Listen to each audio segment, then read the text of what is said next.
Greetings everybody and welcome back once again to Estoril here in Portugal on the beautiful Autódromo Fernando da Silva Perez. It is a wonderful race circuit, a wonderful week of motorsport is about to come to a fantastic conclusion here for the Qashqai Grand Prix week in the Porsche Carrera Cup Endurance Series. We have got the Carrera Cup Sport and Rookie drivers as well as the Challenge Sport and Rookie drivers all combined together to make for a fantastic 300-kilometer race, 72 laps of this phenomenal course, and that will give us a grand total of 3 pit stops over the course of the race. For both drivers, they will get 2 stints out on the course, and we will have some fantastic racing. After one of the most dramatic qualifying sessions over the past few years, it definitely gave us an exciting grid, but there has been some developments since qualifying and a few updates that we need to give you. However, we are ready for action. Jake Sanson here in the commentary box, overlooking this fantastic Autódromo Fernando Pires da Silva that hosted the Formula One Grand Prix of Portugal from 1984 to 1996. And there is a bit of a Formula One feel to this weekend as well, not the least because it's Porsche and the Endurance Challenge Brazil, with Porsche's Carrera Cup of Brazil being part of the Sao Paulo Grand Prix weekend every year, but also because a 3-time world champion is in town. Nelson Piquet is here with his fabulous Brabham BMW Formula One car. He's been doing demo runs yesterday and today, and I am told that to celebrate Denner Perez's birthday, the man who is the CEO of the Porsche Carrera Cup Brazil, that is celebrating its 20th anniversary this year, I am informed that Nelson Piquet is going to lead the field around in his Brabham BMW Formula One car at the front of the starting grid on the parade lap. What about that for an incredible motorsport spectacle? There is a real feeling here of pure motorsport petrolheadism. It's amazing to see him out here with his fantastic race car, and all of the competitors are excited for the off. After a last-minute discussion, we believe that the challenge drivers that were due to start in front of the Carrera Cup drivers have now been informed they will be starting behind the Carrera Cup drivers. So when we thought we were going to have an incredible opportunity for Cecilia Rebelo and Pietro Rembano to go off the very front of the grid, they will still go off pole position, but only amongst the 10 challenge cars. That means it's going to be Pedro Bozel and Enzo Fittipaldi from the front row of the grid, alongside Alcifel Benito and Gabriel Casagrancha, with the championship leaders in the endurance category starting quite a long way back. Marcel Muller and Felipe Fraga, who have 78 points, will be starting this race from third on the starting grid, with Miguel Paludo and Alan Hillmeister starting P5. As I mentioned before, there is a real flavour of Formula One here for Denner Perez's birthday, as not only Nelson Piquet, but also the former F1 impresario, Bernie Ecclestone, the man who captained his Brabham team back in the day, is here in company. And we saw Nelson Piquet go out onto the circuit in the car with which he became world champion in 1983, the Brabham BT52, known affectionately as the Dart Brabham BMW, which was designed by the fantastic Gordon Murray all the way back in the day. That car is incredibly 42 years old, and it is still an amazing sound, spectacle, and an extravaganza of explosion and noise. And it's wonderful to see it here. This car actually never raced on the Estoril circuit, because by the time we had the first Portuguese Grand Prix in 1984, this car was already out of date. But it's fabulous to see the 3-time world champion Nelson Piquet taking this fantastic car around the circuit for the fans. They really have enjoyed the spectacle of being here. And it's great to see Bernie Ecclestone in a rare public appearance for him at a motor racing event outside of Formula One, here to celebrate the fantastic spectacle and the occasion. The Piquet family is out in force here as well. Max Verstappen may be racing on his home circuit at Zandvoort, but Nelson Piquet has brought the family. Nelson Piquet Jr., who is racing, and his daughter Kelly Piquet, who of course is the partner of Max Verstappen. Nelson Piquet, though, enjoying his time out on the circuit in his legendary race machine, and you can see it there on the start-finish line. He's going to tour the field around as the pace car for this lap leading up to the 72-lap 300-kilometer race. They're getting it ready for the most extravagant demo lap you're ever going to see, as a Formula One car becomes the pace car in Porsche Carrera Cup Brasil. I've never known anything like it. But in this amazing 20th anniversary weekend, why don't we do something special, eh? And that's exactly what we've decided to do. So the 300-kilometer race, it's 72 laps. It is the length of a Formula One Grand Prix. And we are here ready for the action. Cecilia De Bello and Pietro Rambano will be a camera car. The number 98 will be the pole position of the challenge cars.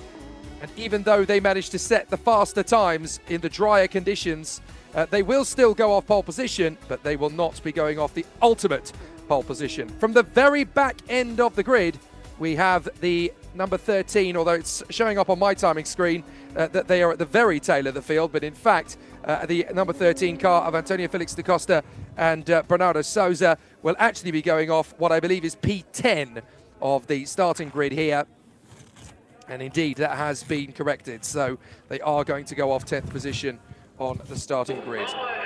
Though we have got ourselves an incredible race ahead of us, it will be an amazing duel between all of our contenders. They're going to give us a very exciting and very special sight before the race gets underway, as we have got something very special indeed here. Pedro Bozell and Enzo Fittipaldi will be leading the field around on that formation lap, having got the pole position. But this is very special. The pictures on your screen going back to that 1983 season and then up to the present day. A very special formation lap, probably one of the most special formation laps in Formula One history, as now Nelson Piquet will lead the field around in his Brabham BMW BT52 that he won the Formula One World Championship with in 1983, as he leads the field around on the most special Porsche Carrera Cup Brasil formation lap in the championship's history. What a way to celebrate 20 years of this amazing sport.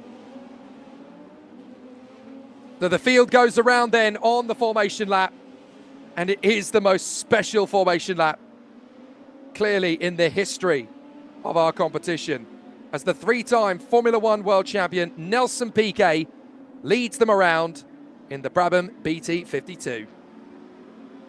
Wow, that's quite the sight, isn't it?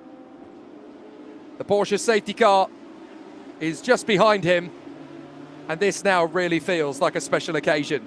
20 years of the Porsche Brazil Cup Championships commemorated in the most magnificent way possible. Here's the starting grid for the 300 kilometers of Estoril.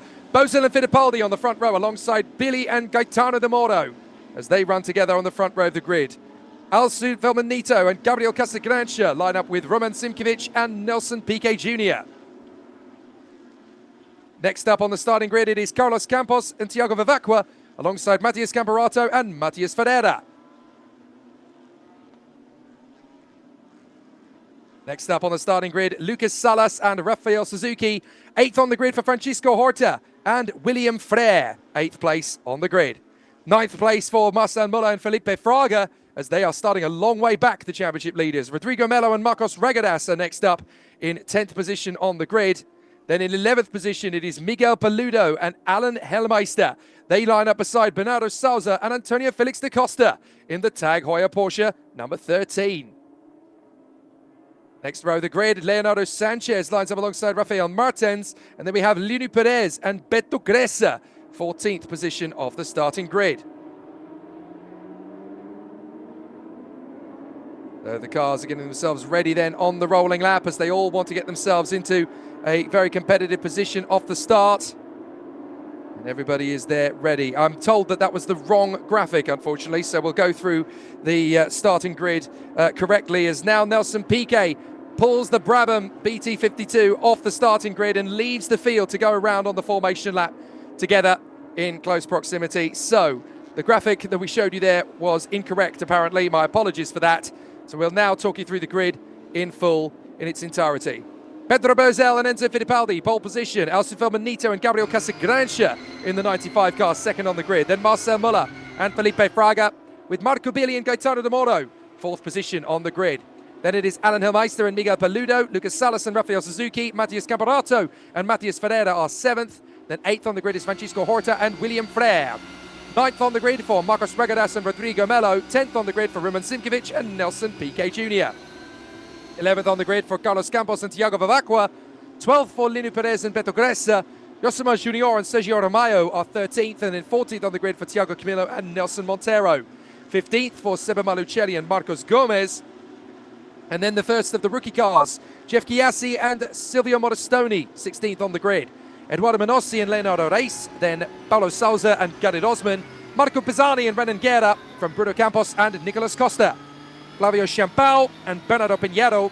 Then it is Wanya Pontes and Reno Reis, Gabriel Roba and Eric Santos, Leonardo Sanchez and Rafael Martins, Piero Cifali and Andre Bragantini Jr., and then Joao Poça and Marcos Caetano, the only all-Portuguese lineup in that particular category. And then come the challenge cars. Cecilia De Bello and Pietro Rambano, pole position. Caio Castro and Danilo Derani. Sada Gleiter and Fabio Carboni. Leonardo Herman and Vito Batista. And then Jose Morenito and Matias Oyorio. Then it is Gustavo Bandera and Daniel Newman. Claudio Reina and Joao Gonçalves. Luis Souza and Bruno Bonavasio. Rafa Brocchi and Vitor Gens. And then finally, at the back of the grid, it is Carlos Ruiz and Carlos Ruiz Jr. All 36 cars then gearing themselves up ready for the start of these 72 laps of motorsport. The challenge cars may not get to start at the overall top of the grid, but on board with Cecilia De Bello, she gets to start as she means to go on from pole position. Can she take her first endurance victory in her first season? On board with Pedro Boisel, who will start our race in earnest. Lights are out on the safety cars, so we are going to go to the first corner in 2x2 formation. And it is going to be a fantastic start to the 300 kilometers in the Cascais Grand Prix week here on the Portuguese circuit of Estoril, the Autodromo Fernando Pires de Silva. And the Porsches are ready after an incredible formation lap that saw Nelson Piquet himself drive his Brabham BT52 around the course to lead the Porsches around. Now we're getting ready for the ultimate start, and it is going to be a very exciting one off the launch as our competitors are ready for an exciting battle. It's going to be a false start. Though the competitors will not get started on this particular occasion, so we will go around again for another formation lap. That was because we had a little bit of melee at the back of the field there. So we will now get ourselves back into the order and go for one more formation lap for safety reasons.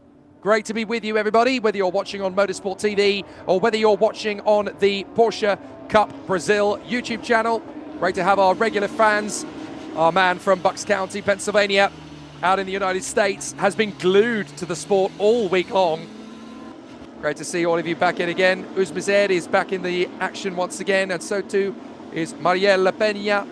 Good to see you all. We are ready for another exciting encounter. The only news that you need to know from qualifying to the race is that although the challenge cars did go quicker, and originally it was considered that the challenge cars would start ahead of the Carrera Cup cars, a discussion in between sessions has meant that for safety reasons, the challenge drivers, who are considerably slower in terms of their experience levels, are now being given the dispensation. They have to run at the back of the field as normal rather than to start at the front. They felt that on the run to the first corner it was just going to be too big a risk, and so the challenge cars have been put to the back of the starting grid. A bit of a shame, really. I would have loved to have seen Cecilia De Bello charge wheel to wheel there down to the first corner alongside Sada Gleiter and Castro to the first corner in the battle for the victory, but we didn't see that on this particular occasion. But they will still be fighting for the victory. Bernardo Souza teaming up with Antonio Felix da Costa in the number 13 Tag Heuer car. That's the car that's normally raced, of course, by Alcy Feldman Sr. He's not been racing the last couple of weekends, so he's given his car up for his Portuguese compatriots in racing. Bernardo Souza and Antonio Felix da Costa now taking his car, and they will be battling for the overall victory in Carrera Cup. But it's the two famous families of Brazilian motorsport on pole position, Bozel and Fittipaldi, as Pedro Bozel and Enzo Fittipaldi take pole position against the regulars, with three-time Stock Car Pro champion Gabriel Casagrande teaming up with Alcy Feldman Neto to put the Lightning McQueen Porsche on the front row of the starting grid. But then we have Marcel Muller and Alan Helmeister, the championship contenders, 3rd and 5th on the grid. It's going to be an absolute humdinger of a race, this one. And we're going to see some more great battles down to the start. Looks like there's a little bit more of a melee down at the back of the field, but are we going to go racing this time? Let's race for 300 kilometers at Estoril. A big charge forward from Alsufeld Manito, but it looks like Marcel Muller is going to try and slice his way down the middle. There's contact further back as we've got one car in the wall. That is Paulo Sousa.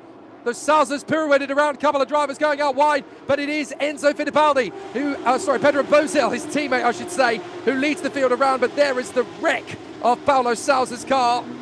So Paulo Sousa is out before he even gets to the first corner, as Marcel Muller already puts the pressure right up on Pedro Bozel. Into 3rd position has gone Marco Billy. He's got a lot of pressure as Alan Helmeister goes wheel to wheel there with Lucas Salas as they go down the back straight for the first time. And we could go to safety car very quickly indeed here with the number 25 in bits down at the first corner. Marcel Muller trying to get around the outside of Pedro Bozel as they run to the hairpin down at the foot of the straight. And there's already a big charge forward from the 17 of Regadas as we go safety car. Well, fortunately, Paulo Sousa is out of the car. He is perfectly okay. But that is not the way to start this 300-kilometer race. Same distance in length as a Formula One Grand Prix. There will be 3 driver changes over the course of the race, as each driver will get to have 2 stints behind the wheel. And the safety car, the Qashqai safety car, is ready to collect the field and take them around for their formation. Let's have a look and see how that happened. We need to go back about 12 to 15 cars or so to find out what happened to Paulo Sousa. It's the concertina effect that essentially caused that. A couple of drivers hitting the throttle a little bit early, and then Sousa, there's the contact. Oh, he gets sideswiped on the left side, then it pushes the car to the right, and he goes right across another competitor. So the concertina effect in the middle of the field, it always tends to have an issue here at Estoril. And on the run down to the first corner, 36 cars into one space don't always work out. There's the contact from Sousa. Then he gets nudged again by the 99 car.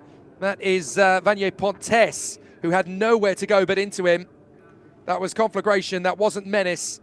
There wasn't really a lot that could happen here, but this is what happens when a whole fleet of Porsches fly past the start gantry. What a shot. Everybody doing a fair job off the start. Rather unfortunate that Paulo Sousa was not able to get to the first corner, and that's he and Khalid Osman out of this race. So the drivers will all go through the pit lane under safety car proceedings, because of course there's quite a lot of damage and debris there on the course. We ride on board with Pedro Bozel. So the field have all gone through the pit lane, but of course it doesn't count as a pit stop. Seba Malucelli we ride on board with there in the 100 car. He's sharing his car this weekend, of course, with Marcos Gomez. And Seba Malucelli, of course, raced on Thursday and Friday in the Porsche Cup Brasil sprint races that we had. Very exciting week this, because we had the Carrera Cup and Sprint Challenge races on Thursday and Friday. And then, of course, we have the endurance race now. That's the remnants of the accident for Vanier Pontes. There was nothing he could do to avoid that either, because he ended up basically getting tagged there. Nothing he really could do about that.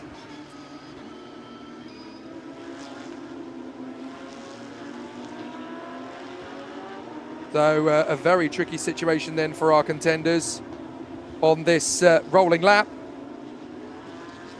But it is going to be a very difficult race from here on in when we do go racing again. The lights are out on the safety car, so I think we're going to go racing again.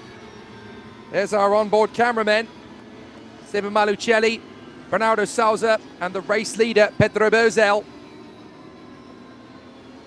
So we're going to go back to race action once again here then. A very exciting duel awaits us as Pedro Bozel is going to try and get well away from Marcel Muller.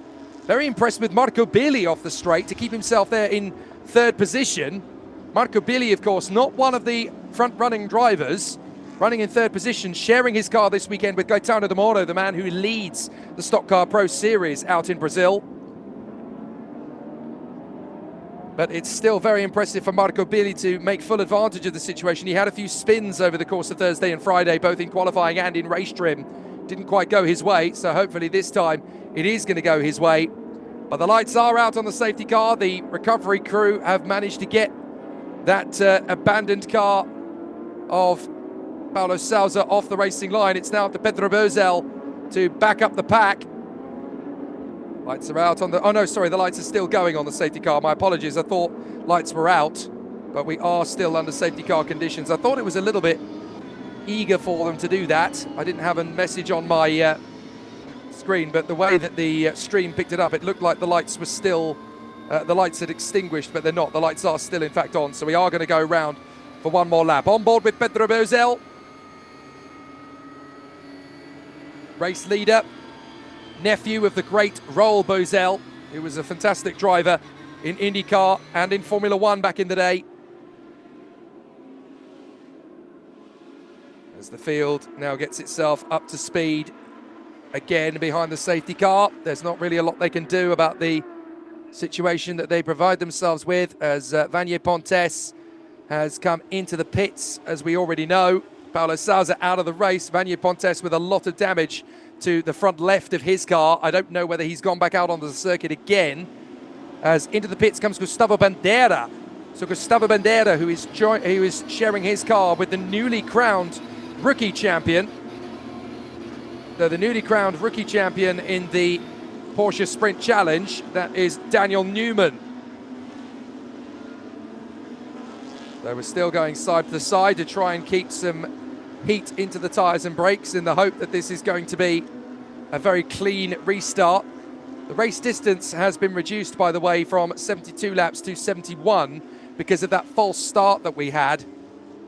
So that false start reduced the distance of the race by 1 lap, which of course could be very beneficial to a driver or two in the field here. Now we should expect the pit stops at around about lap 18 or so. Every 18 laps, we will roughly see a driver change, because this is going to be a 71-lap race. And of course, we're already on about lap 3, so expect the driver changes around about lap 17, lap 18. There are going to be 3 driver changes in this race, and of course, the cars will have a minimum mandatory pit stop time of 6 minutes. That is to make sure that they can change tyres, refuel, get themselves back into the race without disaster, without calamity. Is the one thing Porsche Cup Brasil endurance races are not about, is racing wheel-to-wheel against the mechanics in the pit lane. It just causes too much difficulty. So they give them a minimum mandatory 6 minutes so they don't rush, and then everybody gets out in the same pit stop time. It levels the playing field. Pedro Bozel now backs up the pack in front of the championship leader, Marcel Müller. 3rd position for Marco Billi. 4th place for Alan Hellmeister in the number 7 car. He shares with Miguel Paludo. Pedro Bozel lights up the throttle. And as they come off the final turn, it is on the launch again here at Estoril. We are into race trim once again, and it's green, green, green, green here at Estoril for the remainder of the 300 kilometers. Hopefully we're going to go green all the way, as Marcel Müller already puts Pedro Bozel under pressure down to turn 1, trying to go right round the outside of him. Pedro Bozel's going to squeeze him out, and through to 3rd has come Alan Hellmeister. He's got ahead of Marco Billi. So Alan Hellmeister already trying to take on his championship rival Marcel Müller. Pedro Bozel defending like crazy to Marcel Müller. Hellmeister goes for the move on the inside of Müller, and he can't make it stick. And diving up the inside, that is the hard-charging Lucas Salas, I think. Trying to get on the inside of Marco Billi, and he and Regadas have both got ahead of Billi. There goes Alcifel Manito, having dropped from 2nd on the grid. He's now trying to find his way around the outside. There's a little bit of bodywork that's come off one of the cars there on the way out of turn 4. As we ride on board with Bernardo Souza, sharing his car with the ex-Formula E champion, Antonio Felix da Costa. Gabriel Casagrande will be watching the number 95 car from the pits. He's going to be taking over that car later. Meanwhile, Alan Hellmeister versus Marcel Müller. This is where Hellmeister's value really comes into prowess, as he goes wheel to wheel with the reigning champion, Marcel Müller. Reigning Porsche Cup champion and aspirant endurance champion Hellmeister down the inside, and he's going to wrestle with him through the chicane. No, you don't. I cannot believe they're going to take this on the 1st lap under green, and up the inside comes Marcos Regadas. He splits them, then runs wide. Hellmeister can get another chance. goodness me, the aggression from Alan Helmeister on the first green flag lap of racing, going wheel to wheel with his championship opponent. Oh my goodness, and we're not even 5 laps in. Now we are. As Pedro Bozel gets away. What a start. Oh my goodness, now Helmeister trying to shake off the 70 of Lucas Salas. Marco Billy is still trying to keep himself in there ahead of Gabriel Casagrancha's teammate Alcivel Benito. And then we've got Bernardo Souza in the mix. There's Cecilio de Bello trying to move forward further back, as now we've got the treble 8. Lini Perez going wheel to wheel with Roman Simkovic, and Gabriel Herber is in there. So too is the 911 of Jeff Giassi. Fantastic racing so far. But what an amazing duel now that we've gone back to green flag. Who would have thought that Alan Helmeister would be so determined to lock horns with Marcel Muller on the opening lap, really, of this green flag encounter. Absolutely incredible. But now Marcel Muller's got his sights firmly set on the race leader, Pedro Bozel. Alan Helmeister going back after Regadas. Then in 5th place, it's Salas ahead of Marco Billy. And then Alcivel Benito. We're on board with the next man. That's Bernardo Souza. Then Campos, Horta, Camparato, Camilo, Pires, Zimkovic, Roba, Giassi, Malucelli, and Junior. Hopping and skipping through the S's of the chicane. And look how close Marcel Muller's got to Pedro Bozel. Out of the left-hander, onto the Parabolica. And Pedro Bozel's going to have to defend like crazy. As round the far side, Marcel Muller tries to get a little bit of purchase out of the rubber. On the far side, around the outside radius. Bozel trying to squeeze him to the pit wall. But it's worked perfectly for Marcel Muller. He's going to out-drag him. No worries at all. Marcel Muller's going to take the lead at Estoril. That's why he ran out wide at Parabolica. He was able to pick up a lot of grip on that far side. And now Alan Helmeister is going to try and take on Marcos Regadas, the leader in the Carrera Sport category. Regadas still going well. Helmeister's going to try and get the undercut. Switcheroo on the inside line. Helmeister will break later. Regadas tries to turn in against him. But Helmeister sneaks his way through. Watch out, Salas is going to get you both. Helmeister holds the inside line for 4.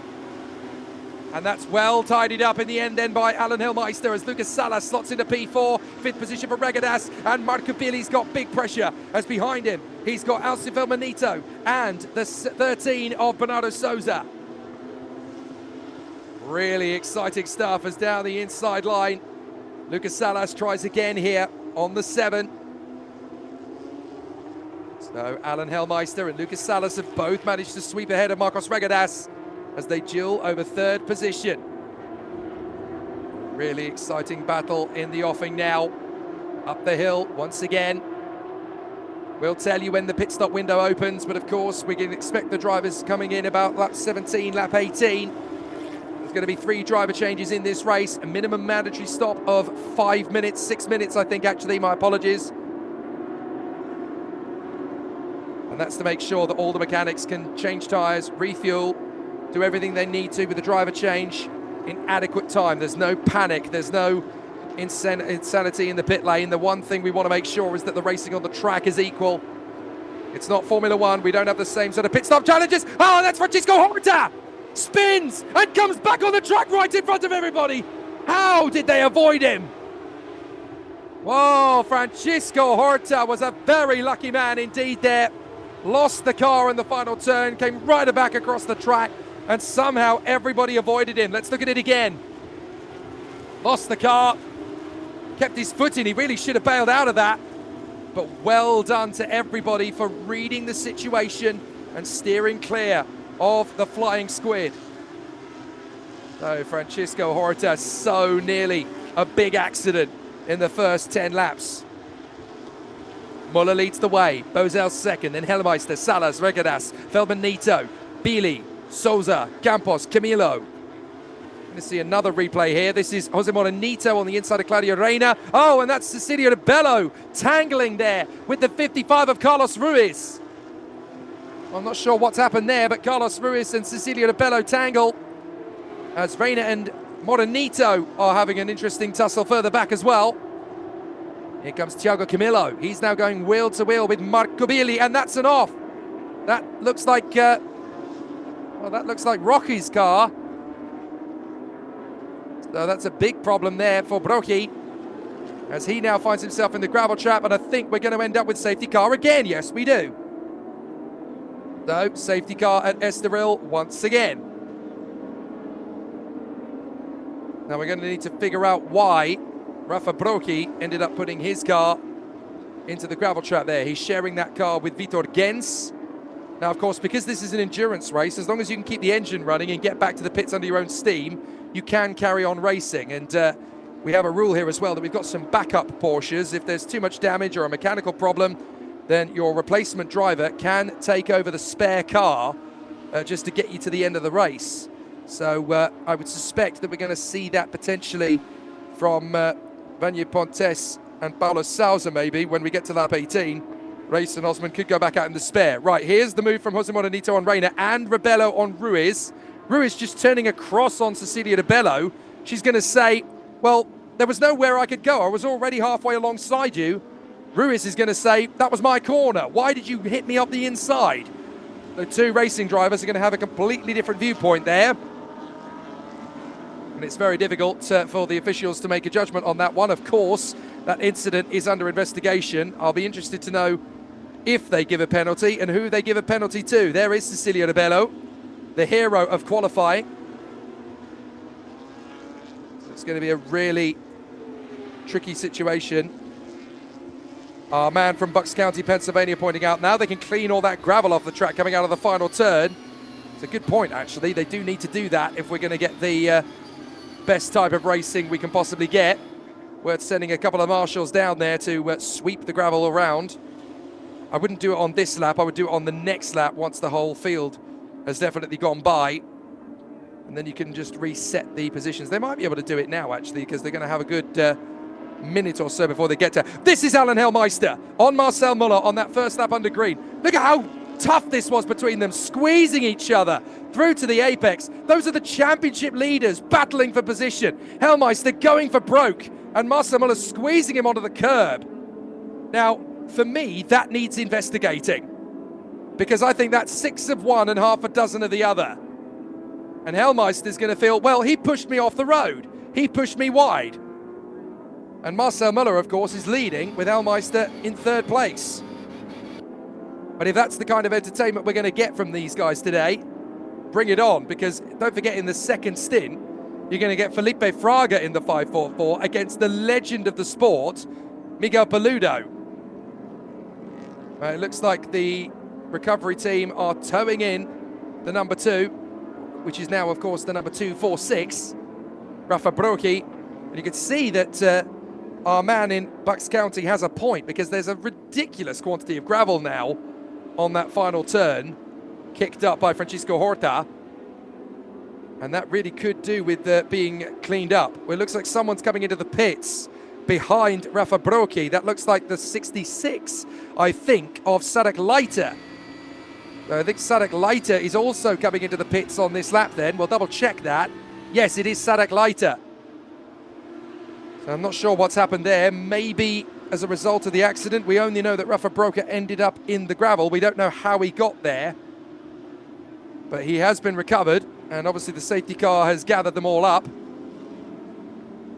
So now we need to figure out if this race is going to restart on this lap, or if it's going to restart on the next lap.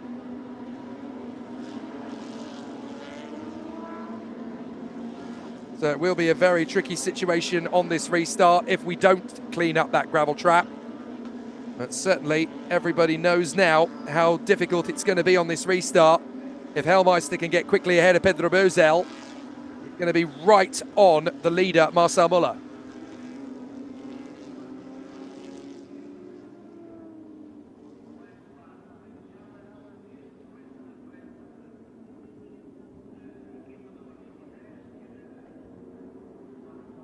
Safety car conditions here in the 300 kilometers in the Cascais Grand Prix weekend.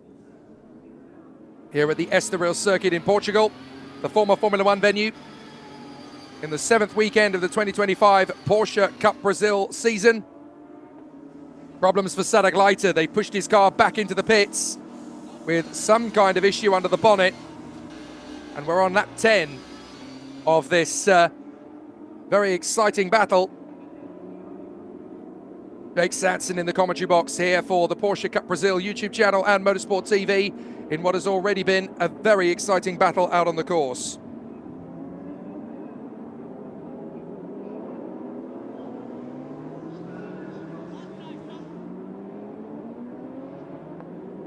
Waiting to see if we get the command to restart now, or if there's going to be a little bit more work out of the final turn under safety car conditions. Looks like there is, because the safety car is still out on the track. I wonder if they are going to clean up that final corner gravel trap, because there's at least 6% of that gravel trap now out on the circuit itself, and that's not going to do the race any favors at all when we go green again, unless the marshals can go to work and sweep it all up. At the moment, I think they're just assessing the situation around. But certainly here is the order. Marcel Muller ahead of Pedro Bozel, and Alan Helmeister third ahead of Lucas Salas. Leading in the sport category, it's Regadas ahead of Alcival Manito. Then Bernardo Souza in the all-Portuguese lineup alongside Camilo, Marco Billy and Gabriel Roba lining up the top 10 ahead of Matias Camparato. Then Carlos Campos, Jeff Chiassi, Ruben Zimkiewicz, Lino Perez, Seba Malucelli and Yosimar Junior. Then Eduardo Manossi ahead of Flavio Champao. Then Bruno Campos, Marco Bazzani, Leonardo Herman.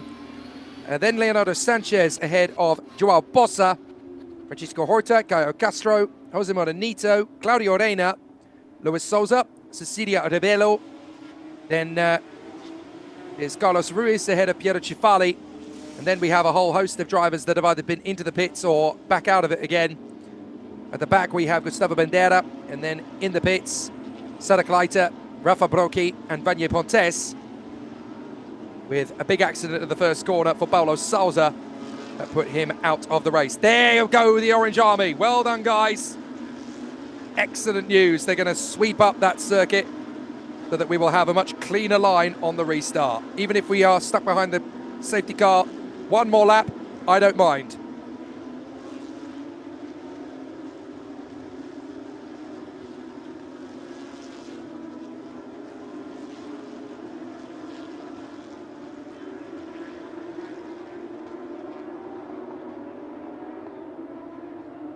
And as you can see, the lights are now out on the safety car. So the marshals are not only going to work on the final bend, they're also sweeping up the circuit at turn 2. And then they will get the command from race control to retreat back to their marshal posts, probably at the end of this chicane. And we can go racing again in the 300 kilometers here at Estoril. This Qashqai Grand Prix week has just been getting better and better all the way.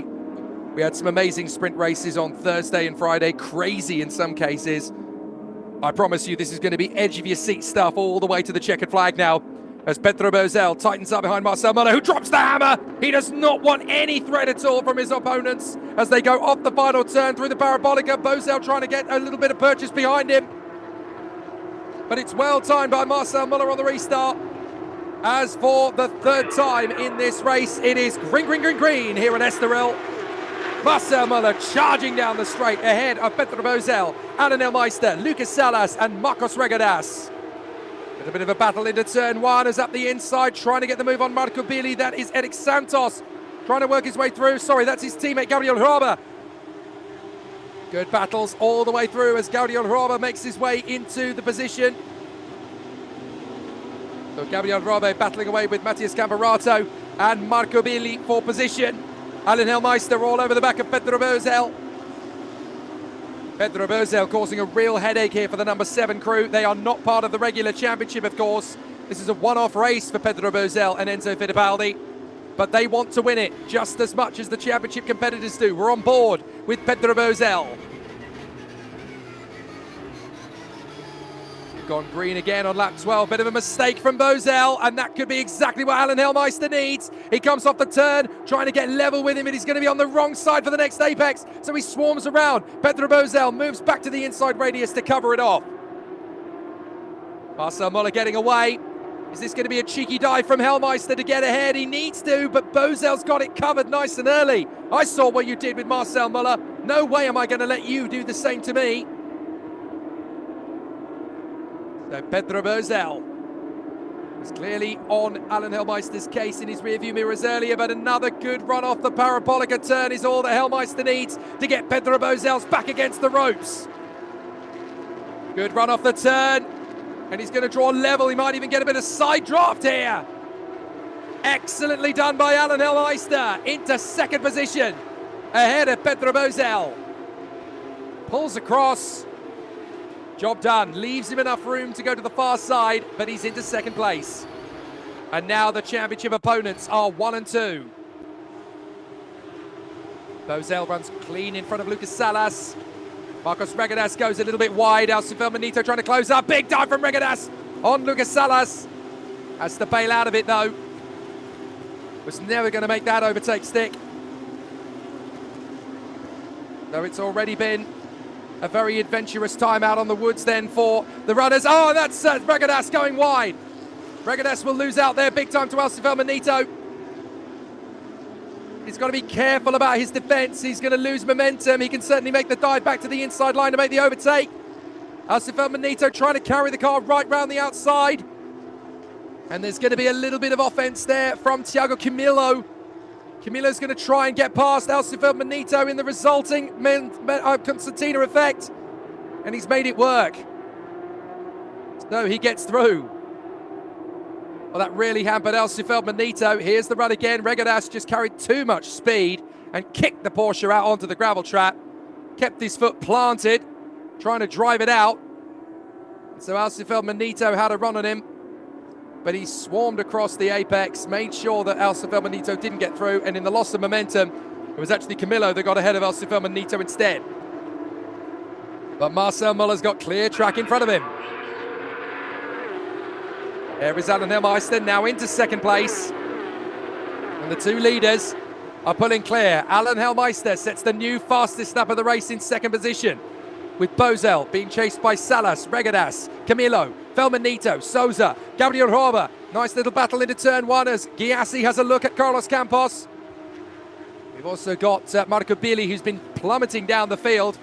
There's the Portuguese team in the Tag Heuer green Porsche. That is Bernardo Souza, who is sharing that car with Antonio Felix da Costa this weekend. That's the car that regular Porsche Cup Brasil viewers will know as the car that's usually driven by Alcy Feldman Sr. But Souza runs out wide, and that's going to be the move from Gabriel Roba. Thank you very much. So Gabriel Roba manages to get ahead of Bernardo Souza. And that's Matias Camperato, the teenager behind them as well. So the 18-year-old reigning F4 Brazil champion getting himself embroiled in the mix on lap 14. Look at the train that's being built here. Pedro Bozel is the locomotive, and he's got some very powerful carriages behind him. Here's the move on the inside line from Regadas, but it's well defended by Lucas Salas, who wants to stay as close to Bozel as he possibly can. Though Pedro Bozel still looking very strong, but not fast enough to really get away from this incredible quartet of drivers. Now look at how ferocious Thiago Camilo is going. He really is committed here behind Marcos Regadas. Both of these drivers battling for the sport victory, along with Alcy Feldmanito in the number 95, the Lightning McQueen colours. Down the straight and into that 15 we go, and it's going to be too wide here as Regadas is going to try and defend from Thiago Camilo, but Camilo's going to go long on the brakes, is he? As Salas tries to have a go at Pedro Bozel, but neither of those moves end up working. Salas still all over the back of Bozel. Camilo still attacking Regadas, a little puff of gravel up to the inside line. Again, Salas is not going to get past there. Pedro Bozel holding station in third position. Frustration bubbling over here at Estoril for several drivers in this train, as this race is quickly becoming a race for third position. The two leaders have gone well clear, and nobody's going to get close to them now. Fastest lap of the race is again from Alan Hellmeister, who's done a 1 minute 40.6 compared to Marcel Muller on a 1:41.0. So the battle for the victory can once again take place in a couple of laps if it keeps going at that rate. Hellmeister can continue to take 3 to 4 tenths of a second per lap out of the leader. And there might still be a battle for the victory just before the pit stops. Big dive on the inside. That needs to be a brave one from Camillo. He bangs the door of Regadas. Regadas keeps his foot in, but hops over the curb. And that's going to be Manito sweeping through on the inside. And so too will go Gabriel Roba. Regadas dives back into the inside. Don't take your frustrations out on another driver, for goodness sake. Oh, that's going to be a very unhappy Marcos Regadas. He's going to feel, well, I was manhandled to the side there. I've got a feeling that the officials will investigate. But look at Hellmeister, he really is gathering it up. As there is Miguel Paludo. Now, what kind of conversation was that? He was going to the far side as Lucas Salas goes right round the outside of Pedro Bozel. Bozel gets back to the inside line. No, you don't, sir. Nice try. Come up with something better. Pedro Bozel hangs on to third position going into lap 16. Not a lot, really, Lucas Salas could do about that one. He tries to come back at him, though, to the far side. Fat chance. I've got your corners marked now, mate. Manito has got a lot of pressure cooking on him to try and get past Regadas now. Let's look at that again. Lucas Salas went so long on the brakes, and he actually got the car stopped. I was very impressed. How did he stop this? Absolutely amazing.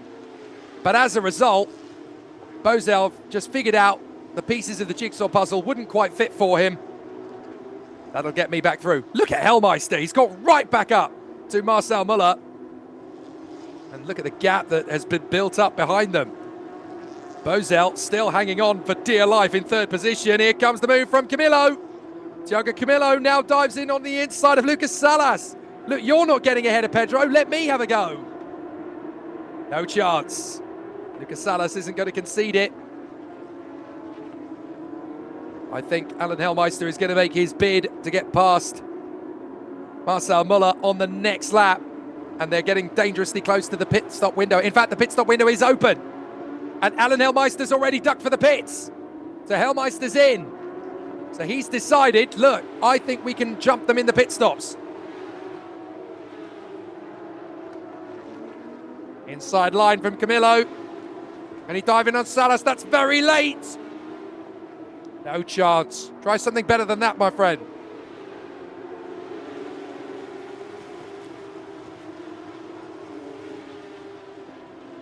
Yanela Aberta, that is the Portuguese for pit lane open.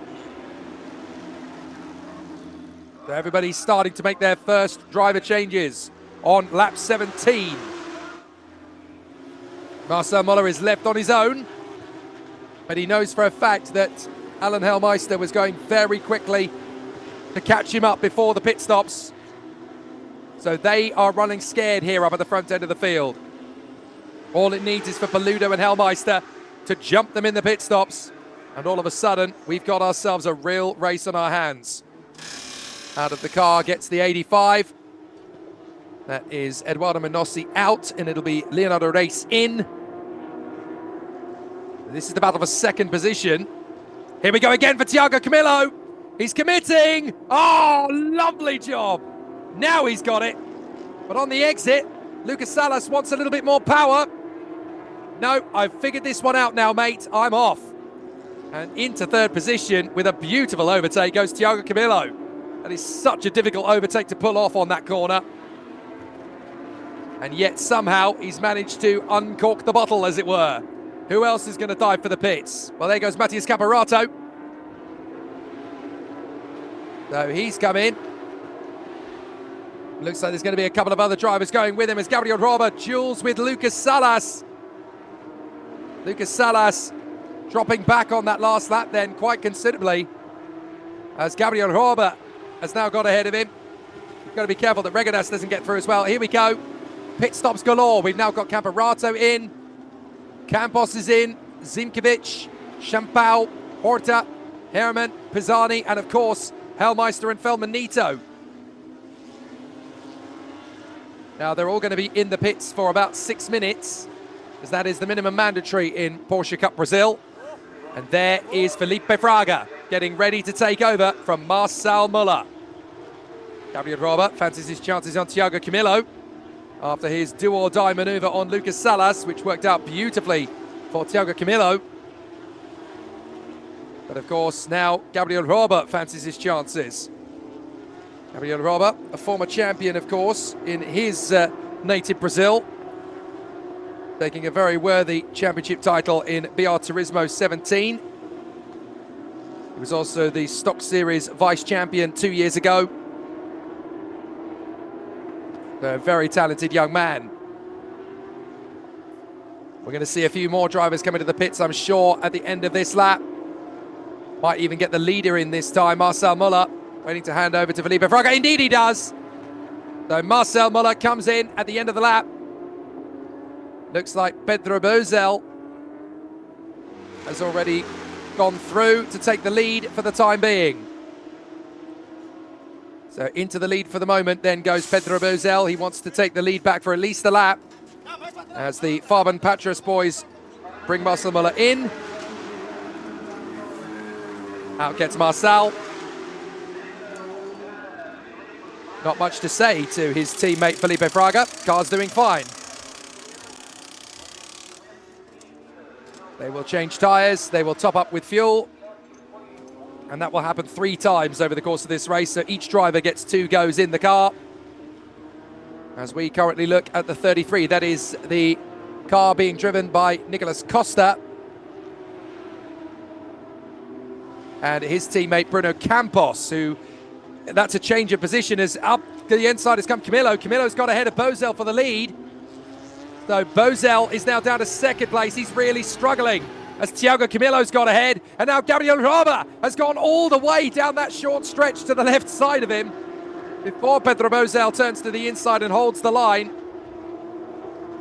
Well, for whatever reason, Bozel just doesn't have what it takes to hold on, and now he's going to have to hand the car over to Enzo Fittipaldi with the 88 crew sweating buckets. Gabriel Roba's got another good run. Bozel hangs on, but he'll hand the car over to the 24-year-old Red Bull young gun, Enzo Fittipaldi, from Miami in Florida, the grandson of Emerson Fittipaldi. As they come off the turn, is Bozel coming in? Yes, he is, and so is Gabriel Roba right behind him. So their battle is going to go to the pits, but of course it's not a pit stop battle in the same way that it is in Formula One, because every team has to service their car for a minimum mandatory 6 minutes. And only after 6 minutes will they be allowed to get going again. There is Alan Hellmeister watching on as his teammate Miguel Paludo has taken over the car. There's always this fascinating moment where there are only cars in the pits rather than cars on the track. Because of course everybody is serving their pit stop round about the same time, but it's 6 minutes apiece. So we get this weird lull and a quick pause when it's only the cars in the pits waiting for those 6 minutes for each car to count down. It does give us a nice pause and reset, but the race leader at the moment then is Thiago Camilo in front of Lucas Salas, and those are the only 2 cars currently out on the circuit. Everybody else, well, I say only 2 cars, but no, Vanya Pontes is out on the circuit. They've repaired his car, there it is. So he's got back out on the circuit again. There goes Alcifer Manito. And he's going to... Well, no, that's actually Gabriel Casagranchi now. He's taken over the car. But also back out onto the circuit again should be Alan Hellmeister. Well, that's interesting. Alan Hellmeister, they're in the pits for quite a long time, actually. So something is not right with the number 7. They've not gone back out onto the circuit. Something's not right with the number 7 crew. Miguel Paludo is not back out on the circuit. In fact, that car has now been in the pits for 7 minutes. There's a problem with the 7. I'm not sure what it's for, but there is definitely a problem with the number 7 car. So back out onto the circuit goes the treble 9. That's Joao Gonçalves taking over from Claudio Reina. But why has the number 7 not gone back out onto the circuit? That's what I want to know. As the last cars come in, Thiago Camilo and Lucas Salas were the only 2 cars that had not taken their mandatory stop. So out of the car gets Thiago Camilo, hands the car back over to Nelson Montero, tells him what he needs to know. Go on, mate, make me proud. Lucas Salas will hand the car over to the Stock Car Pro race winner, Rafael Suzuki. Hello, Mum. I'm about to take the leading car back out on track. And so the pit stop window has got just 8 seconds left of it. Fortunately, everybody's made use of it, and everybody's made their mandatory pit stop. But out on the circuit, we do have the 95, but the number 7 has not gone back out. The number 7 car has not gone out, and this is the championship. Where is the number 7 car?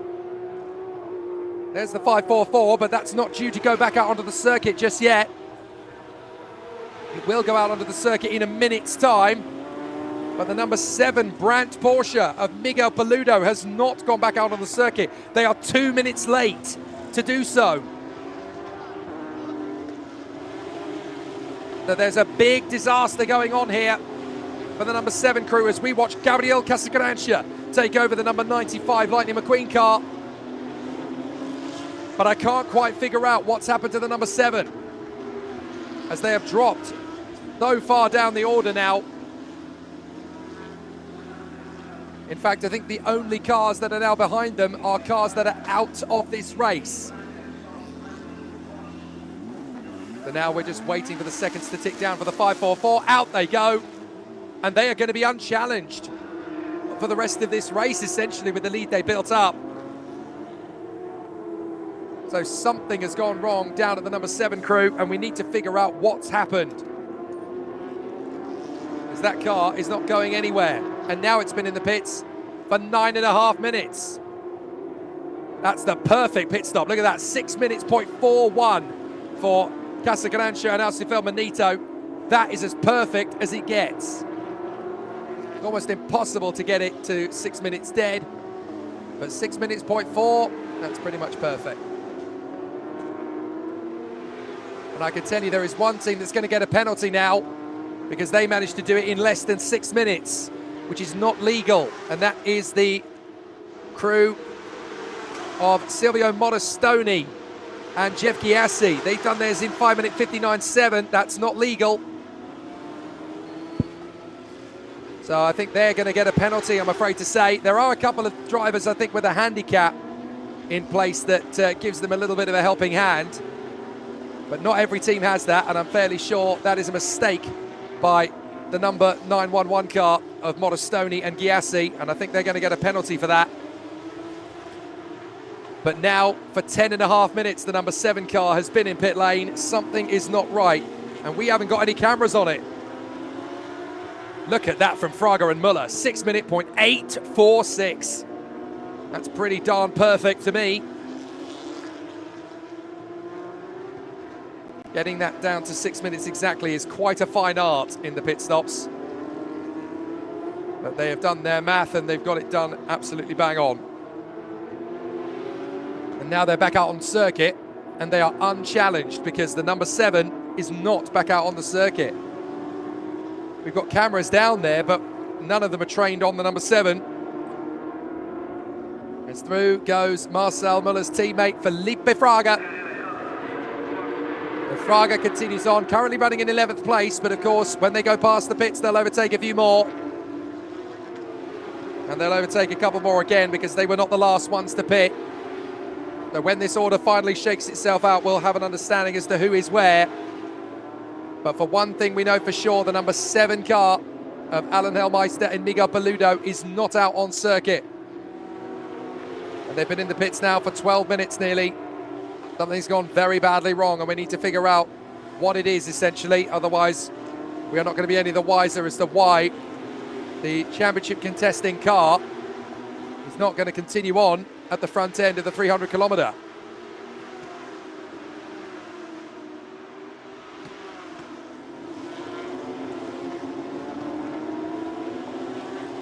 Well, that looks like some serious damage there for the treble 9. That is Joao Gonçalves, who appears to be trailing either some smoke from some bodywork rub or whether that's fluid coming off the car. Either way, that doesn't look particularly good for Joao Gonçalves, does it? It's fluid. It's fluid coming off the car. So they've got to be very careful there into turn 1. The marshals need to be on that. Because if I can spot it, then it's definitely their job to see it. Out onto the circuit then goes the 87, Nelson Montero taking over for Thiago Camilo. Right, we need to go back through the order then, try and figure out what the situation is going to be once the final cars come out onto the circuit. We will know. Marcel Müller has obviously had his stint, but there goes Felipe Fraga in the lead. Past the pits, no problem at all. And the car that gets into second place is going to be the 17. So the 17 is going to get through into second place. That is Rodrigo Melo. As the final cars return to the circuit, there goes Nelson Monteiro in front of the 70 of Rafael Suzuki, who gets out right into the path of Vanya Pontes, who is continuing on his first stint because, of course, he had that damage to his car. They've got him back out again, so he'll be on a slightly staggered split compared to everybody else. Gabriel Casagrancha trying to get his move on Rafael Suzuki. This is like Stock Car Pro all over again. These two are used to racing each other. And look, there are the Brad cars of Paludo and Elmeister. They're not going back out. Well, we don't know why, but they're out of it. Something's gone very badly wrong in that car. So we're trying to figure out, we need to get someone down there to give us the information. But for some reason, the car that was catching the leader before the pit stops, neither Hellmeister nor Paludo are going any further in this race, and that pretty much hands the endurance title on a plate to Müller and Fraga, unless, of course, they have a mechanical problem, and then it sets us up for a showdown at the final round at Interlagos in November. But what a disaster for the number 7. Now there is a penalty being handed out of 6 seconds for a pit stop under the minimum, and it's for the number 15 crew. That is Rafael Martins and Leonardo Sanchez. And they did their pit stop time in 5 minutes 59.6.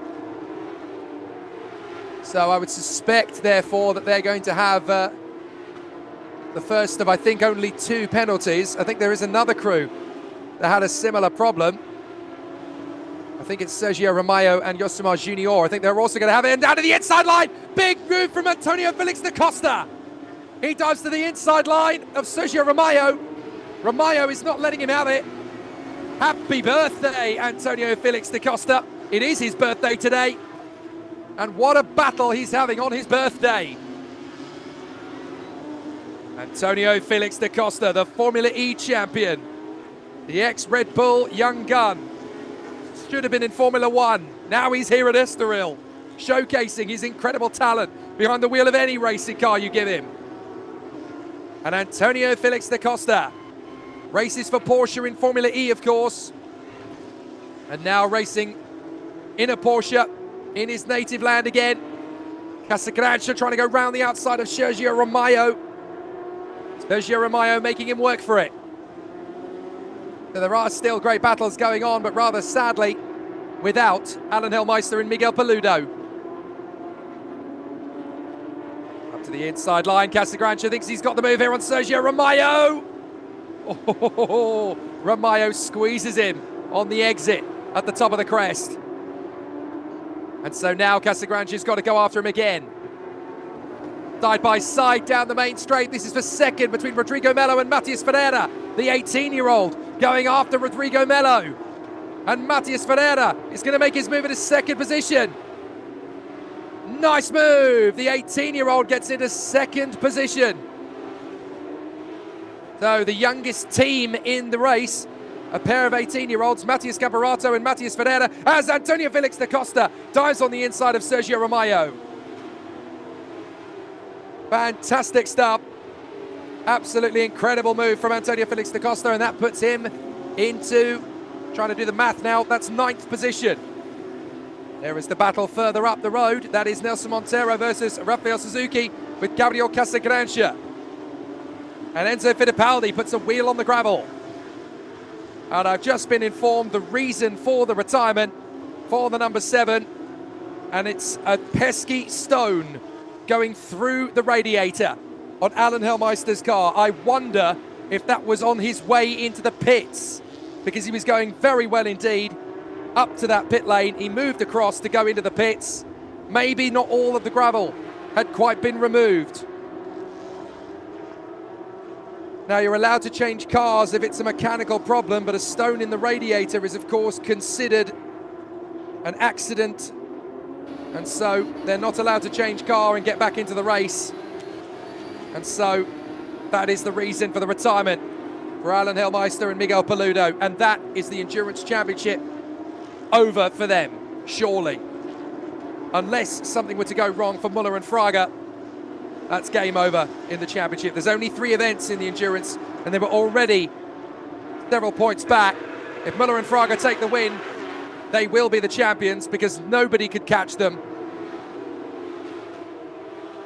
Up on the inside line. Lovely bit of racecraft here as Casagrancia dives in on the inside line of Monteiro, and Enzo Fittipaldi goes with him.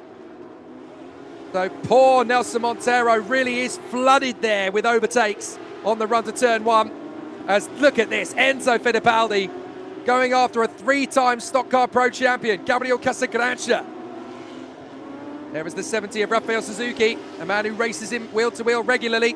As up on the inside line, that's a big dive for the maneuver, but it's nicely taken by Rafael Martins. He gets the move there on the inside of the 87, I think that is. So, no, sorry, that's the 83 he got ahead of there. That's Gaetano de Moro. So the green car, number 83, Gaetano de Moro, that is a car that's being raced regularly. Sorry, that's a driver who is leading the Stock Car Pro. Safety car is out on track. Now we're going to see a replay as to why. Oh no, it's Pietro Rambano. Pietro Rambano and Cecilia De Bello, they had done so much work to get into pole position earlier, and now their car is slowing, and it looks like it's leaking fluid as well.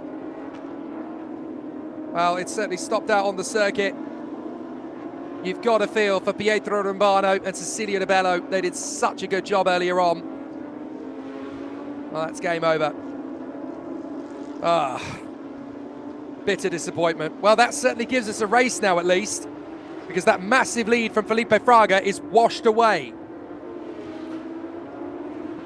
And I'm told it's actually Cecilia De Bello who's behind the wheel now, so I thought it was Cecilia who started the race, but it couldn't have been then, because it must have been Pietro Rambano who started the race then.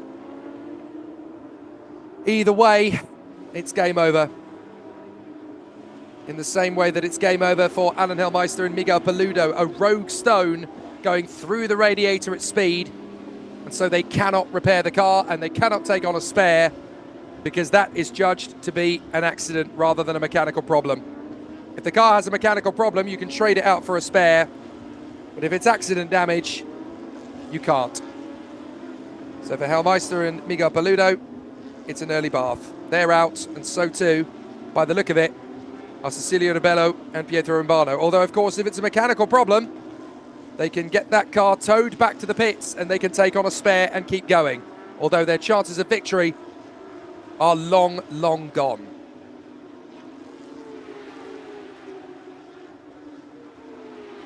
That's endurance racing. It's always tough. It's always very difficult. And unfortunately, there's always one or two little things that are out of your hands. But let's be fair, in the first 25 laps of this race, it has been gloriously exciting so far. And look at that. We've now got a very exciting prospect. The 18-year-old Matias Ferreira is going to be all over the back of Felipe Fraga on the restart. And I, for one, can tell you how big is the talent of Matias Ferreira. 18 years of age. He was mighty in the FIA karting paddocks only a couple of seasons ago as a senior driver in karting. Has been racing this year in the Porsche Carrera Cup in Germany, and now has a chance to go for victory here at Estoril. There's Leonardo Herrmann taking his car back over once again. Oh, sorry, no, it's Vito Bautista behind the wheel this time, so expect a few more choice maneuvers. And there is Jose Morenito, although it is now actually Matias Iorio who is behind the wheel. Are we going straight back in? No, the safety car is still there. Has not peeled off into the pits just yet, because we've still got to tow Cecilia De Bello out of position. There is the tow hook. Oh, it does look like it's Pietro Vimbano behind the wheel there, actually. So I wonder if there's an error on the timing screen that lists it as being Cecilia De Bello. But those are not her overalls. Those are Pietro Vimbano's. So I wonder if it's an electronic problem with the car, because that would explain why that car has not actually ended up with a correct reading of who's in the car at the moment. On board with Antonio Felix da Costa, trying to charge his way up to the lead. He's currently in 9th place, having made a lot of ground. So there is still plenty of opportunity to do that.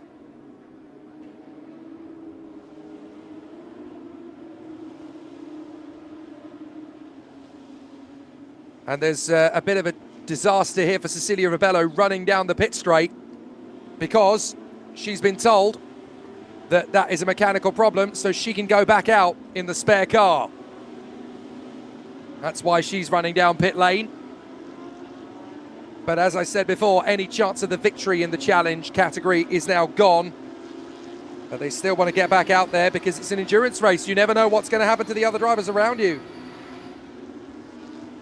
We thought it was going to be a nail-biter between Felipe Fraga and Miguel Paludo after the pit stops, but Paludo didn't even get to turn a wheel. Stone through the radiator, taking out the number 7 car. That's so unfair for all of us. We wanted to see that battle. That was going to be grandstand motorsport, and we were robbed by a tiny little stone plunging through the number 7 radiator. There's no poetic justice in that at all, is there? But it looks to me as though we might be about to go racing again.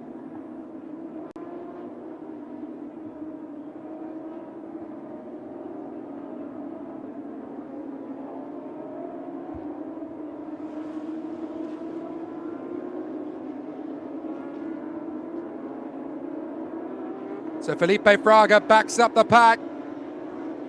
Matias Ferreira, Rodrigo Melo, Rafael Suzuki, Gabriel Casagrande, Enzo Fittipaldi, Nelson Monteiro, Tiago Vivacqua, Antonio Felix da Costa and Nelson Piquet Jr. are right in behind them as they come off the final turn of the Parabolica. Felipe Fraga floors the throttle, Matias Ferreira's gone with him, and as they come off the final turn, there's going to be a drag race for 3rd position behind them, as again we go green, green, green, green here at Estoril. Flying down the pit straight, can Felipe Fraga hang on in front of the teenager Matias Ferreira, who's going to go long on the brakes and try and go right round the outside of Fraga. Big battle coming from Casagrande as well. Now that he's up into 4th position, he wants to take on Rafael Suzuki, as it looks like Rodrigo Melo, I think, has gone off the road and dropped back positions. Yes, he has. Rodrigo Melo's lost several places there, and he's dueling with Tiago Vivacqua. So as we watch the drivers come up towards the exit of turn 4, it's Fraga, Ferreira, Suzuki, Casagrande and Fittipaldi. Watch out, here comes the move potentially on from Tiago Vivacqua, trying to take on trying to take on Rodrigo Melo, I should say. As Rodrigo Melo is having a nightmare lap here, losing position after position after position. The safety car couldn't have been worse time for them. And now look for the next man in. It's the green machine of Antonio Felix da Costa in the Tag Heuer Porsche. Storming round the outside. That looked like Daniel Newman. Trying to make his way further forward. No, it's not. It's Sergio De Mayo. So Sergio De Mayo trying to move his way further forward. And up the inside trying to dive in there. That's the 85. That's Leonardo Reis. And up the inside, that's Nicolas Costa. Making a decent move on the inside there, as everybody tries to stay out of trouble.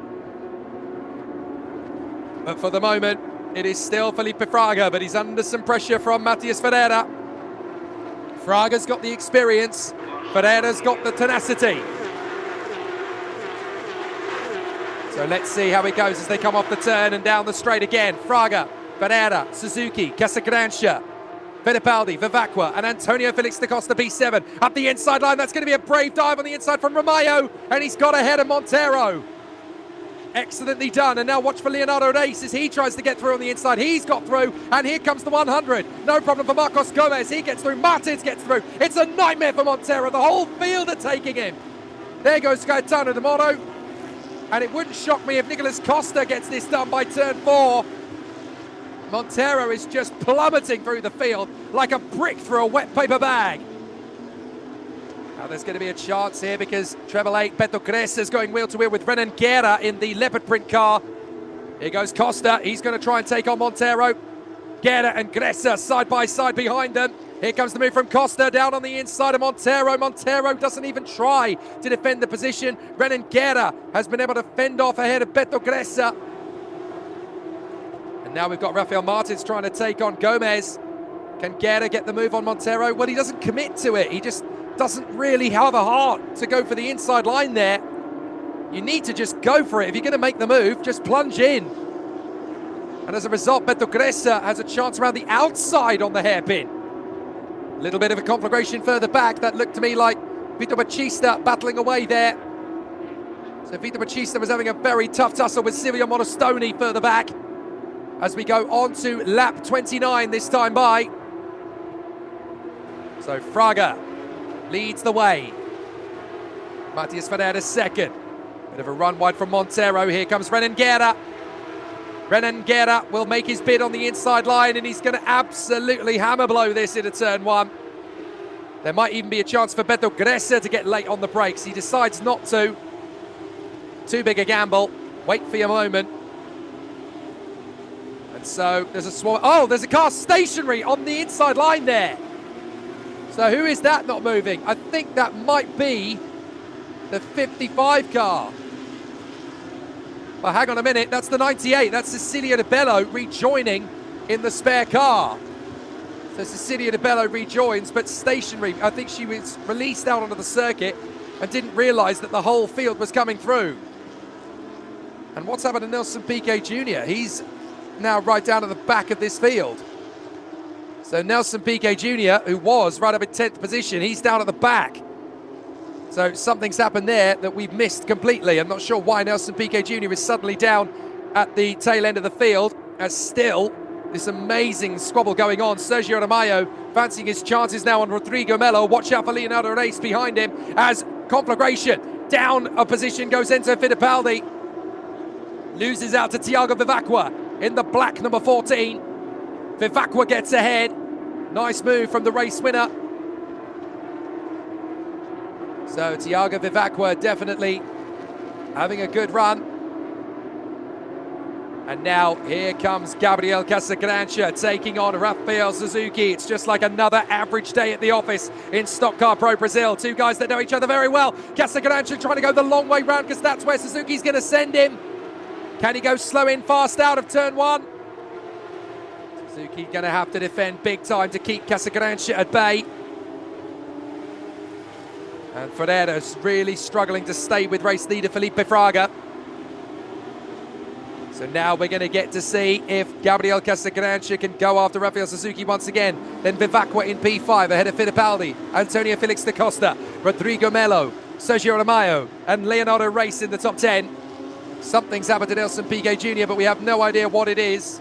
But he has now gone down to the very tail end of the field. So we might see a replay of something. Oh, this is going to be the move earlier on, I think. This is the Sergio Aramayo duel. So Aramayo going round the outside. That's how he got ahead of Rodrigo Melo, and what a move it was. And that's Casagrancha ahead of Suzuki. So Gabriel Casagrancha's got ahead of Rafael Suzuki. That's for 3rd position. That's quite an important move. And now Thiago Vivacqua fancying his chances. Vivacqua not prepared to back down. He really wanted that because, of course, the man in front of them is the leader in the sport category. Vivacqua wants to win in sport. If he can't win overall, he certainly wants to win in sport. Got to get the run then on Rafael Suzuki. This is what we love about the Porsche Brazil endurance races. They've got so many races within races here. Fraga leads. Ferreira second. 3rd, Casagrancha. 4th is Rafael Suzuki in front of Vivacqua, Fittipaldi and Acosta. Then it's Ramayo.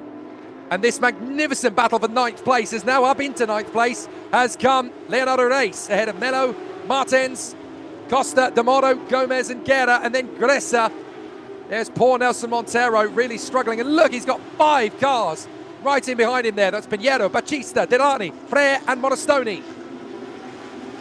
This is really not going too well for Nelson Monteiro, who of course does not have the same speed under his right foot as Thiago Camilo does. The car is the same, but the standards of the driving is very different when you go into the sport and rookie categories. So even though you've got a pro driver like Thiago Camilo in there, you've got to remember that Nelson Monteiro is not a pro driver. And so as a result, he's really having to work hard here to keep everybody behind him. We are about 3 to 4 laps away from the next pit stop window, by the way. Drive-through penalty for Antonio Felix da Costa. Oh, and that is for incorrect use of the boost. Now, they do get boost buttons in these Carrera Cup cars, but if you misuse it, you do get a penalty. And so Antonio Felix da Costa picks up a drive-through penalty for doing so. Well, that's going to drop him a long way down the order then. Drive-through penalty then for Antonio Felix da Costa. Disaster. Not what he was after at all. Well, I suppose to a certain extent, he's not really got a lot of experience of doing that. And just as he makes the overtaking move on Enzo Fittipaldi, that just adds insult to injury. Da Costa gets ahead of Fittipaldi, but I'm afraid it's not going to do him any good. Because having got ahead, he's still got to take that drive-through penalty. What a disaster for the number 13 crew. We're on board with Enzo Fittipaldi. And that is the Tag Heuer Porsche in front of him. That car is normally the number 1, normally driven by Alcy Feldman Sr. But on this occasion, he's loaned his car to Bernardo Souza and Antonio Felix da Costa, so they can be the all-Portuguese team in the lineup. Look at this midfield battle, really getting pretty feisty. So that is Vitor Batista, ahead of Bernardo Pinheiro. Where's Nelson Monteiro? Oh, he's at the front of all of it.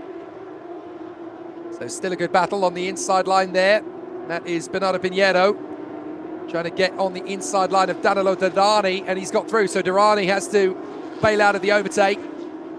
And right behind him, they've got the 66 car. That is the machine that is several laps down, of course, belonging to Fabio Carboni, but they managed to get the car back out on track again.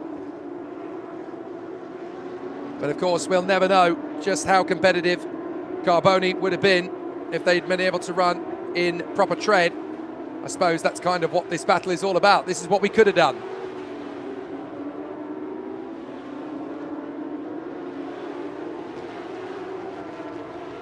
Inside line. Thiago Vivacqua going wheel to wheel with Suzuki. He thought he had the move there, and it's not worked out. He's had to bail out of it, and as a result of the concertina effect, Fittipaldi going right round the outside, but he's got onto the marbles. Well, Enzo Fittipaldi thought he could get past 2 of them in one go there, and that's backfired big time. That's inexperience for the 24-year-old.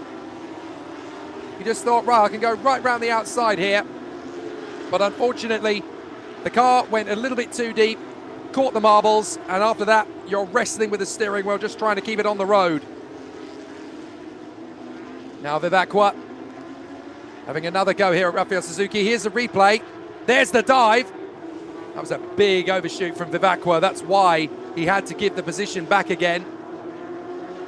So Vivacqua losing ground in the end. There's Felipe Fraga, and look, Matias Ferreira is not far away at all. Ferreira has not let him get away. I thought this was going to be one-way traffic for Felipe Fraga out front. But in fact, fair play to them. They've been able to keep them fairly honest in this race. The pit stop window is going to open in 2 minutes' time, I'm told. So basically at the end of this lap, 2 laps time, I should say. So 2 laps time, the pit lane. Oh no, sorry, it is open now. Oh, and that's an off. That's Thiago Vivacqua. Thiago Vivacqua's gone off at the hairpin. No, I wonder if that's... Oh no, that's Antonio Felix da Costa in for his drive-through. My apologies, so the pit stop window isn't open. That's Antonio Felix da Costa in for his drive-through. But Thiago Vivacqua's gone off at the hairpin and up the inside. That is going to be the charge from Rafael Suzuki. who's overtaking Beto Gressa. So that tells me he's lost a lot of time. I think he and Vivacqua got in together. So we need to see a replay of how that happened, because that's Rafael Suzuki now down in 12th position, and he was battling for third. That, of course, leaves Casagranci in third ahead of Fittipaldi, Romayo and Leonardo Reis. So Antonio Felix da Costa taking his drive-through penalty. And then Thiago Vivacqua and Rafael Suzuki tangling at the hairpin. I really want to see what happened there, though. Meanwhile, lots more pressure cooking as the drivers continue to battle away in the mid-pack. That looks like one of the spare cars in there. Oh, safety car, safety car. And it looks like misuse of driving boost has also been handed to the 166 car. So that's Miguel Gaetano, who's also been given a drive-through penalty for misuse of boost, as the safety car will bunch up the field again. Well, what happened?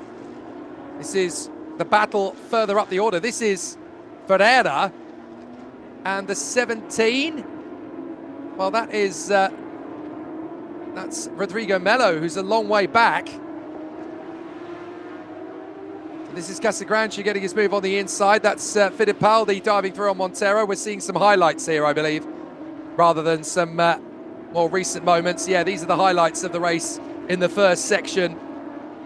Some really good overtakes. What I really want to see, though, is what happened between Thiago Vivacqua and Rafael Suzuki. Those two lost a lot of time.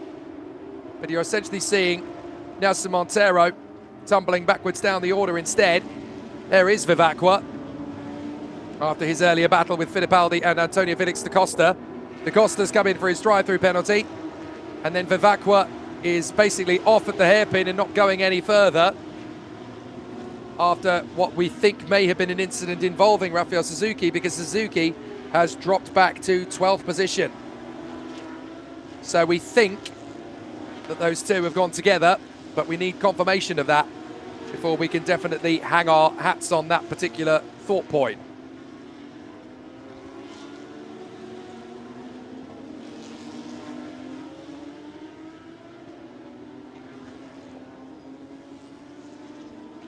Great racing again from Da Costa, battling away with Enzo Fittipaldi as he was for such a long time. But unfortunately, a misuse of the boost has cost him any chance he might have had of running up to the lead of this race.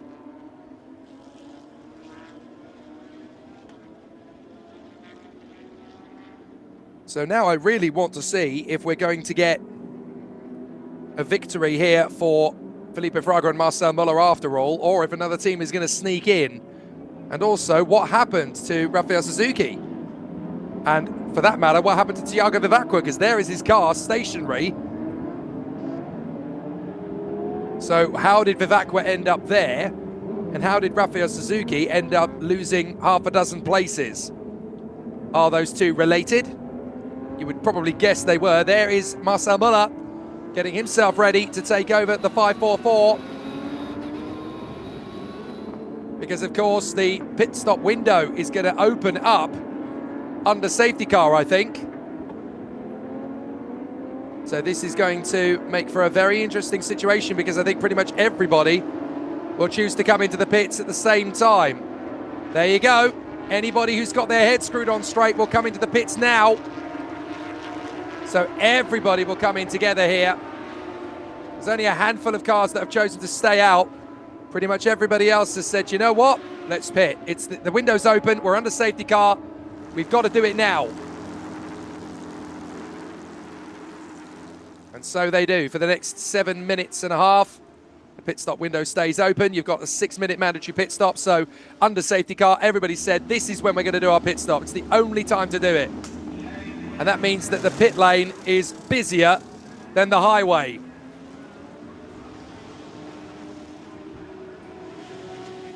So there's only a handful of cars that have stayed out, interestingly. Matias Ferreira, Enzo Fittipaldi, and I think the other car that's gone through is William Frere in the 77.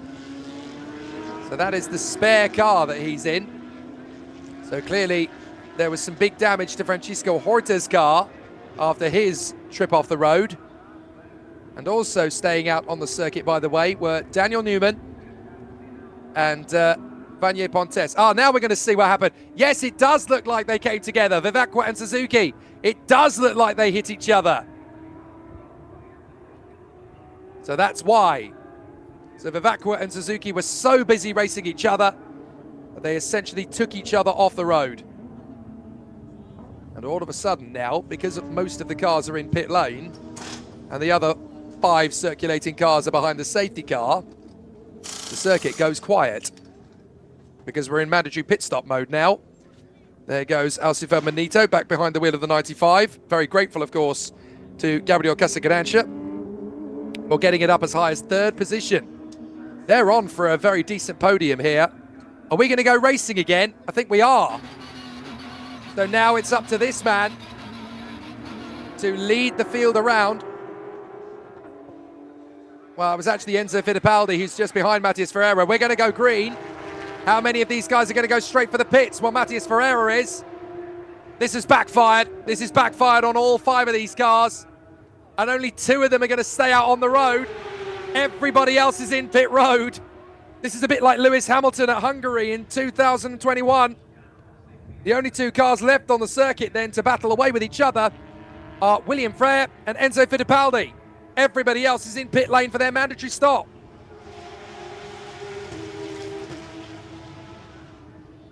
So it's up to Enzo Fittipaldi now to take on William Frere. And this is for the lead, but they're the only 2 cars who have elected not to take a pit stop for their 2nd driver change. Fittipaldi trying to get close to William Frere, but Frere has got a fairly decent car underneath him here. So Frere trying to pull away here from the 88, Enzo Fittipaldi. This is the quietest restart you're ever going to see in Porsche Brazil. Just with 2 cars on the road now. Every other car is in the pit lane waiting for their 6-minute mandatory pit stop time to count down so they can rejoin. But these 2 are essentially in a race back to the pits. And this is going to backfire on both cars massively because all the others came in under safety car to minimize the amount of time lost. These 2 stayed out. And I'm afraid they're going to lose quite a lot of time when all the other cars go by. They're going to drop definitely into the clutches of 11th, 12th, 13th place, I would say. Now, there is an incident under investigation. Guess who it is? Naturally, it's Thiago Vivacqua and Rafael Suzuki. They are under investigation for that incident. Not in the least bit surprised at all. Right, both those cars come into the pits. So, we've got this quiet before the storm situation now, where every single car, and I do mean every single car, is now in the pit lane. And the leading car that came in, Felipe Fraga, has handed over to Marcel Muller, and they're going to be in the pits for another minute and a half.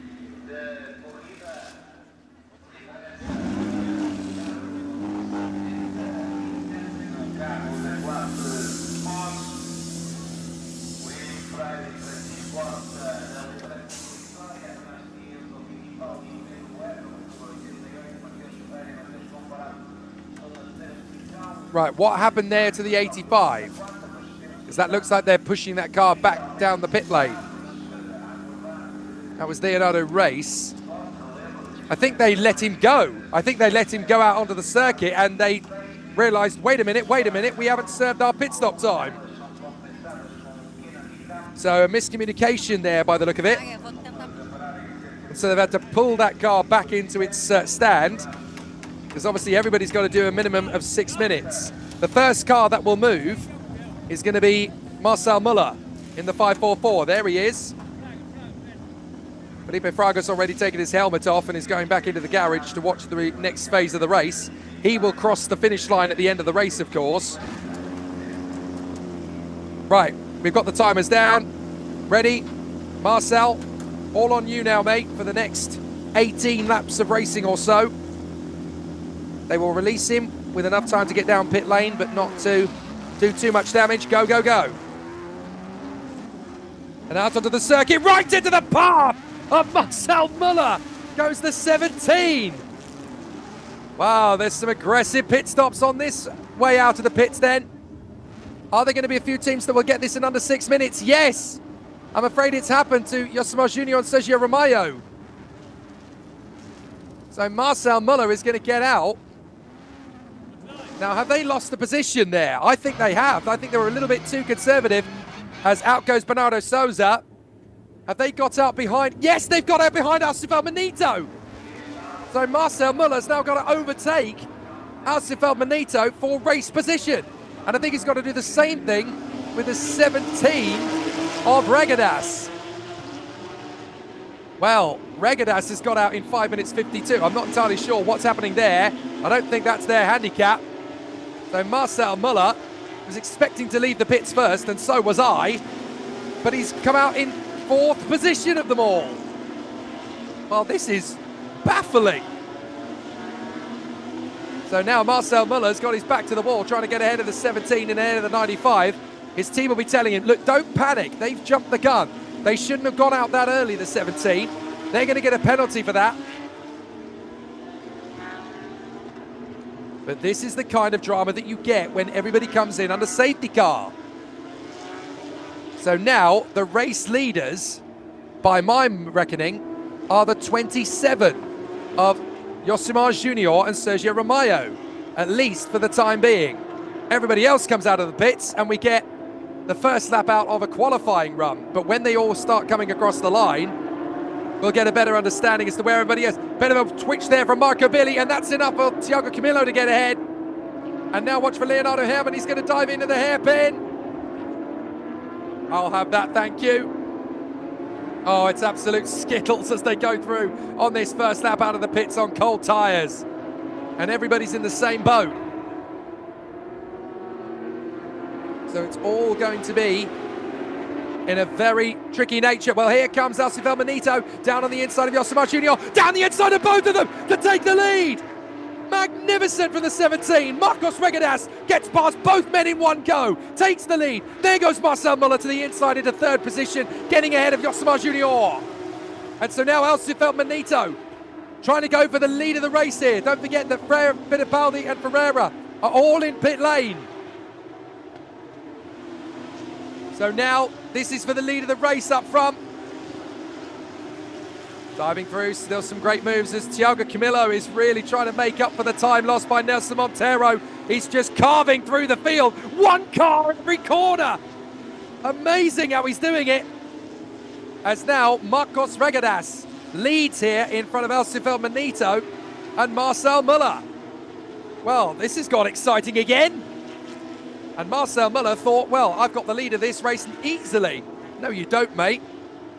And there is a 6-second penalty for the 55 car for exceeding the minimum mandatory pit stop time. That is Carlos Ruiz and Carlos Ruiz Jr. So that doesn't affect the leaders up front. There's Yosemar Jr. in 4th place. Behind them is the 70. That is Lucas Salas. So as they come through this time by, we're going to have a bit more of an understanding as to the way of the land, but we know that it's Marcos Regadas who now leads in front of Alcifel Manito and Marcel Muller. Bring it on. This is the kind of racing we were hoping for from the endurance. And there's a drive-through penalty for the 13 again. So Bernardo Souza, again, they've done their pit stop under the minimum. So that is disastrous for the 13. That's a 2nd drive-through penalty for the all-Portuguese lineup in the Tag Heuer Porsche. So now Regadas leads. Alcifel Manito 2nd. 3rd is Marcel Muller, and here comes Bernardo Souza, tucking in behind the 911, diving for the inside line. Brake, brake, brake. Oh, I thought they were going to make the corner then. That was pretty scary stuff in a turn 1. But very exciting stuff. On board with Bernardo Souza. Let's see if he can get this move on the inside line. Down on the inside of Ruiz. Almost barges him aside because he's got pressure. Here comes Jeff Giassi. He wants to get ahead. Oh, I love Porsche Brazil. You know you're going to get a mile a minute of absolute pandemonium and great racing all the way. Bernardo Souza now fancying his chances on the inside of Leonardo Herman. Thank you, mate. I'll have this maneuver, thank you. And Jeff Chiassi sees that gap and says, well, that looks nice, I'll take it as well. And Leonardo Herrmann loses 2 places in 1 corner. Chiassi still fancying his chances to make a move on the 13. But that's Bernardo Souza needing to make another drive-through penalty, I'm afraid to say, in the Tag Heuer Porsche. So that'll be another penalty coming their way. Meanwhile, there is the 15 of Leonardo Sanchez. Oh, spin from Herrmann. Sanchez nudges him out of the turn. And Leonardo Herrmann spins it away. That's not the first time he's done that under pressure. As Marcel Muller tries to take on Alcifer Benito into turn 1. Marcos Regadas trying to defend. He runs wide. Alcifer Benito's got a good run. Where do you look? There's so much going on. Yosemar Junior's trying to take on Lucas Salas into turn 1. I do not envy these guys on the camera crew because there is so much to look at. Regadas still trying to shake off Alcifer Benito. Muller sees the gap on the inside line. Thank you very much. I'll take second position. No, you won't, says Alcifer Benito. I'll keep my foot in and keep it right round the outside. Now it's a drag race to the inside apex for the next turn. Alcifer Benito tries to cut across the bow of Marcel Muller. Down to the inside. Muller will have the inside for the left-hander. Nice try, Alsu, but I've got you. And Marcel Muller into second position. Excellently done. So Marcel Muller now hunting down our leader, Marcos Regadas. Muller second, Felmanito third. Then Junior, Salas, Pires, Camilo, Malucelli and Pizzardi ahead of Bernardo Souza, who of course has got to make another pit stop. Although it's not technically a pit stop, it's a drive-through penalty. Absolutely amazing stuff here at Estoril. Through the left-hander and onto the parabolica once again. Now Marcel Muller's going to want to try and take on Marcos Regadas here. Regadas is not going to want to lose the overall lead of this race though, and he's a fighty defender. Down the straight, Muller can make good use of the opportunity. They fly past the pits and Muller's going to pull the car out. Let's see if we're going to get the run we want from Marcel Muller coming off the first corner. Needs to keep it clean as a whistle. Marcos Regadas is not a man to trifle with. He will make him work for it. Marcel Muller still holds the advantage of having the faster car throughout the weekend. He has the fastest lap as well, a 1:40.582. But he goes to the far side of Regadas. Regadas is holding him to his line. Muller still can't find a way past Marcos Regadas just yet. He's going to have to be tactical. Regadas through 5. Up to 6. The left-hand hairpin. Muller's got plenty of time. Don't rush it. The one thing you don't want to do is force a gap that isn't there, have the driver turn into you, and you're out of the race as well. They know how precious their position is, because their position, of course, gives them a chance to fight for the title and seal the title today with Paludo and Hellmeister out of the race. And there's a drive-through penalty for exceeding the minimum mandatory pit stop time for the 77 now. That is Francisco Horta and William Frere. He was the leader very briefly, William Frere. But they've got out too fast. Amazing how many teams are getting that equation wrong. But of course, trying to get a pit stop in exactly 6 minutes, or as close to 6 minutes dead as possible, isn't easy. Here we go. Being a bit of a mistake out of the final turn from Regadas. Marcel Muller's going to be pushing him all the way. Down the straight to turn 1. Don't leave the inside open. Muller's going to give him the chance, but he left the gap. Now he pulls across it. That should have been a little bit feistier on defense from Regadas, because now here comes Marcel Muller. Muller is being forced sideways by Regadas. How dirty was that, says Marcel Muller. Did you see what he did to me? He chopped across. Alcifer Benito's loving it.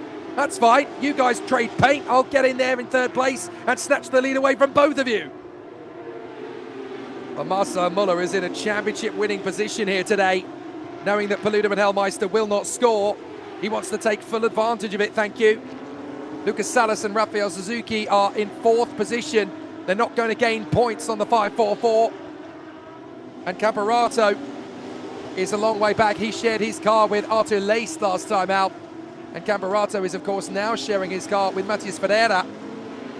And they are quite a way back compared to where they were. They're down in 22nd now Here's a replay of Marcos Regadas deciding, do you know what, Marcel? No, you've had things your way all week. I'm going to take this lead away from you, thank you. And Marcel Muller puts his hand in the air. What are you playing at? So Marcos Regadas determined that Marcel Muller is not going to score a hat-trick of victories at Estoril in 4 days. Marcel Muller took the win on Thursday. Marcel Muller took the win on Friday. Marcel Muller is trying to take the win on Sunday. And Marcos Regadas has been the first driver to really barge his attitude around Marcel Muller and say, do you know what, mate? No, enough. Looks like there is an investigation into Marcos Regadas for over-defensive driving, aggressive driving on Marcel Muller. And the man loving all of this is sat in third position. Lightning McQueen's having a lovely time in third place. Alcif Elmanito is just watching these two have their scrap. Marcel Muller's coming back angry.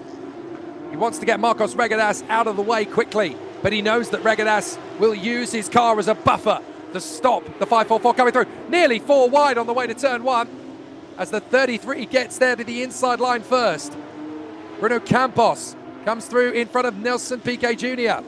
Oh no, sorry, that is Roman Zimkovic who is in the car at the moment. Piquet Jr. will get behind the wheel for the final segment. And that is Ruiz in the mix there, I think, as well. Climbing all the way to 16th place. Good comeback from him. But also a good run there from the 22, trying to make up places. That's Caio Castro. Leonardo Herman's got ahead of Jose Morenito. Let's have a replay. This is, oh, Alcif Elmanito. Well, you don't want to run too far wide. That will throw away any chance of a victory. But now Marcel Muller is angry. He's going to be behind Marcos Regadas, and he is not going to want to give Regadas the satisfaction of getting inside his head. Now he's going to have the charge down the straight. Can Regadas fend him off? Regadas needs to be right up to the pit wall to stop Marcel Muller getting the inside line for turn 1. Now he's going to force the issue to keep him sideways. He's going to try and beat him to the braking zone. Regadas will go long on the brakes. Marcel Muller can't rotate. He goes off the road and gets right back on just in behind Regadas. Regadas will not give way. No chance. I'm leading. Amazing motorsport. And now Alcif Elmanito fancies his chances. Marcel, do you want to get out of the way? Now they've got traffic. This could be the make or break moment. But instead, Regadas makes it nice and easy as Marcel Muller almost gets held up in the traffic. And Alcif Elmanito's got a chance on him. He's got momentum. If Alcif Elmanito can use this, he can get ahead of Marcel Muller to the far side. He tries to outbrake him. Marcel Muller goes long. Elmanito goes longer, keeps it right round the outside. Can he keep it? Foot still in. And Alcif Elmanito will have the inside line for the right-hander. He's there. Fantastic. Alcif Elmanito gets ahead of Marcel Muller. Just when we thought this race was going to be one-way traffic for Muller and Fraga, suddenly the man who's dominated all week is running scared. Here comes the move again from Alcif Elmanito. Watch this. This is the best move I've ever seen from the 17-year-old. Right round the far side of Marcel Muller. Kept his nerve, held his ground. I don't care if you're the reigning champion in Porsche Brazil. I'm going to keep my foot in here. And Alcif Elmanito shows what he's made of. Daddy, if you're watching, I just pulled off a blinder. And it wasn't just on anybody, it was on the reigning champion in the Porsche Carrera Cup Brasil. What a maneuver from Alcif Elmanito. Lightning McQueen is here to stay, at least for one weekend. And so he's into second. Behind the top 3, we've got Salas in 4th, Camillo in 5th, then Pires, Junior, Monostoni, and the new fastest lap comes in from Gabriel Roba.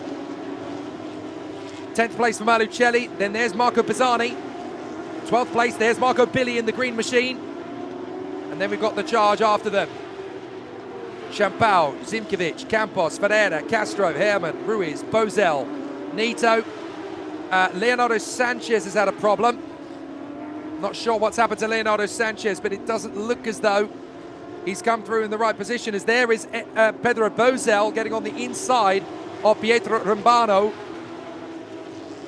So that is Bozel, who's now all the way down to 20th position. What a disastrous race it's turned out to be for Bozel and Fittipaldi in the end. New fastest lap, there it is, Gabriel Roba, who is currently running in 9th place. There is the 23 we're watching out on the circuit. That is Leonardo Herrmann back behind the wheel after his little spin, after the nudge from Leonardo Sanchez. I've got a feeling that Sanchez had to take a drive-through penalty for pitching Leonardo Herrmann into a spin, you know, because that's why he suddenly dropped back a long way. Still circulating around the course, but certainly not in the position he was in, and I think that's the reason why he's ended up tumbling down the order. 13, another penalty for the number 13, that's Bernardo Souza. This time it's a 3-second penalty for exceeding track limits. How many penalties are you going to give the number 13 Tag Heuer Porsche today? They've already had 2 drive-throughs, now they've got a track limits penalty. Meanwhile, the battle in challenge is being taken up by Caio Castro and Leonardo Herrmann. They are battling for the win in the challenge category. After the rather sad fading of Cecilia Ribello and Pietro Rumbano, who are now a full 7 laps down, the battle for the victory in challenge is going to go between these two for the moment at least. Castro and Herrmann. Here comes the move on the inside line into turn 1. That's Roman Zimkovic on Flavio Champao. Textbook.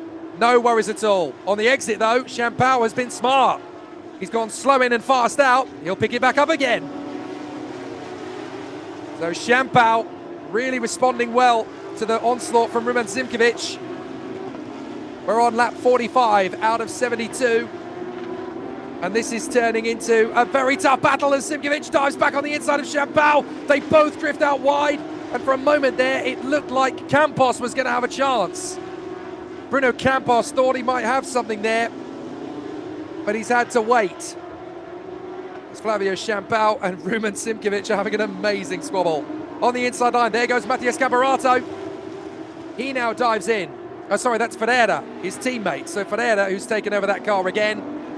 He gets on the inside then of Campos. And now, Ferreira turns that into a move on Champao. So very nicely done. Oh, and that's Herrmann. Herrmann is in front of Castro. And it looks as though Pedro Bozel's gone with him.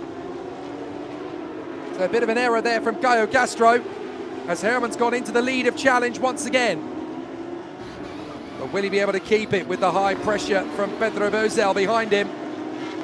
Bozel is really working hard to move his way back up the order. Currently, he's up into 18th place.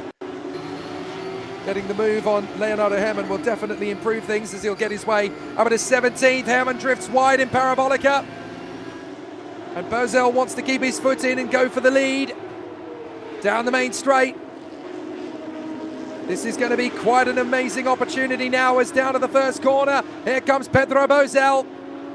Leonardo Herrmann, if he's smart, he'll just let him go, which he does. He's got bigger fish to fry. And he's got a good run off the first turn anyway by keeping him out of harm's way. So excellent display so far. It's still building, this race. Still going very strong. As off the hairpin. Still a grand race. There is Leonardo Herrmann. Trying to pull away now from Caio Castro. And behind them, that is the number 99. That is Race, I believe, who's taken back over again from Vanier Pontes. So Rafael Race, still only just 23 years of age, but still doing a fantastic job of building his credentials. There's the number 45. That is the car currently being driven by Jose Morenito, and he's battling away with Carlos Ruiz.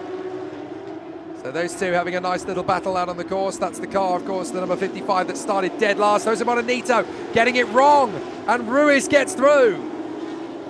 So Carlos Ruiz gets the move there on Jose Morenito. They've got a problem with that bonnet. That could flap open at any moment.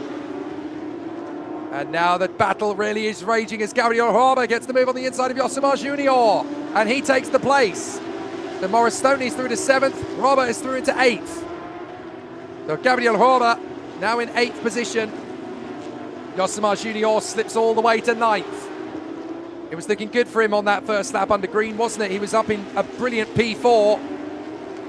But the pace difference between him and his teammate Sergio Romeo, obviously very clear. Once you're in Carrera Sport, you usually have one decent pro and one fairly passable amateur.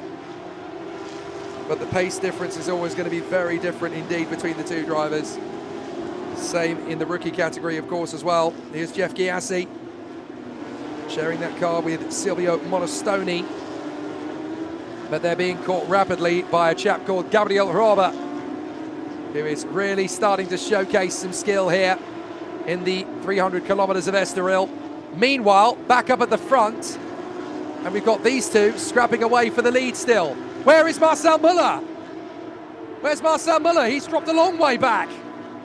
There he is. So Marcel Müller has lost a heck of a lot of time. It just seems as though these two have got the measure of him. Marcel Müller's just backed down. So Marcel Müller hangs there in third position, having lost a lot of time.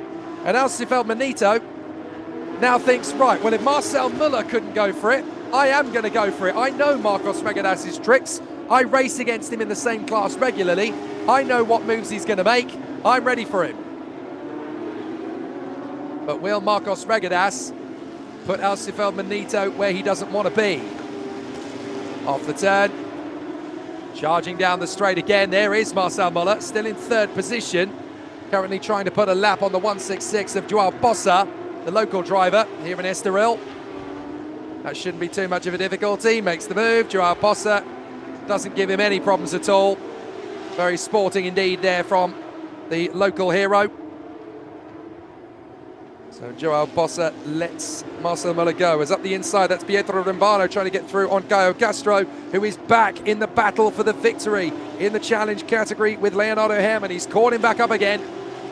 And Pietro Rimbano, I think, has just got a point to prove several laps down, trying to showcase to the world that they would have been part of this race-winning battle had luck been on their side. This is very much a game show answer now, isn't it? Let's have a look at what we could have won. So that spare car in the hands of Pietro Rimbano. Cecilio De Bello is going to finish the race for them. But Pietro Rimbano certainly having a fairly difficult race, having lost all that time.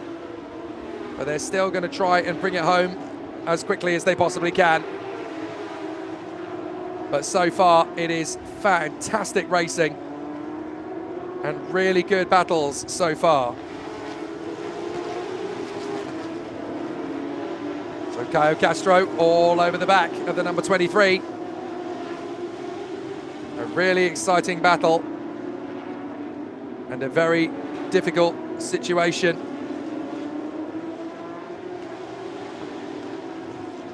So is there going to be a retaliation now?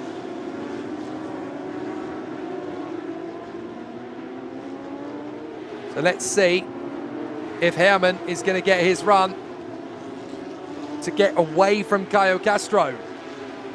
It's looking so strong here for Leonardo Herrmann in this phase of the race. He certainly doesn't want to lose this kind of run. That's the 99 of Rafael Reis in front of the 11 of Flavio Champao, and on the inside there goes Pietro Romano. He gets ahead of Caio Castro, so that'll do very nicely. Meanwhile, Marcos Regadas has got himself some space here to lead in front of Alcifeld Manito. I cannot stress how impressive it is that we've got a Carrera Sport team. And oh, into the gravel has gone Linu Perez. So Linu Perez has gone off there. The Treble A already having a difficult race battle. He and Beto Cressa sharing that car. And Linu Perez had climbed all the way to 8th place. And we are surely going to go under safety car here. We are indeed. Safety car. Ay, ay, ay, ay, ay. Well, there's another chance for Marcel Müller as the Qashqai safety car. But there is the car that's brought us under safety car. Once again, beached in the gravel. And so now we're going to have a very tight battle to the end then, as Alcifeld Manito and Marcos Regadas have now got to try and figure out what they're going to do about this safety car. Because, of course, it could be that we go green just as the pit stop window opens this time, because I think we're going to be 3 laps away from the pit stop window opening just as we go green. Well, just as we go through this last lap, I should say.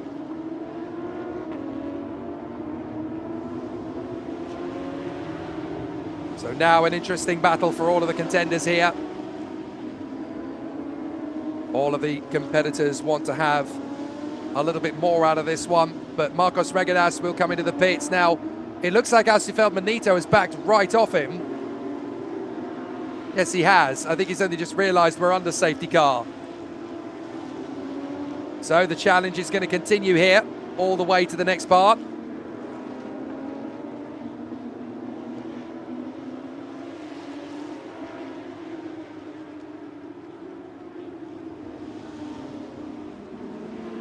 So still, the battle is raging at the front end of this field. We're going to see a really exciting conclusion to this race. Let's see a replay. This is Antonio Felix da Costa getting himself into the mix. Having an amazing battle, but he got himself a penalty. They've had several penalties, that car. The Tag Heuer Porsche of Bernardo Souza and Antonio Felix da Costa.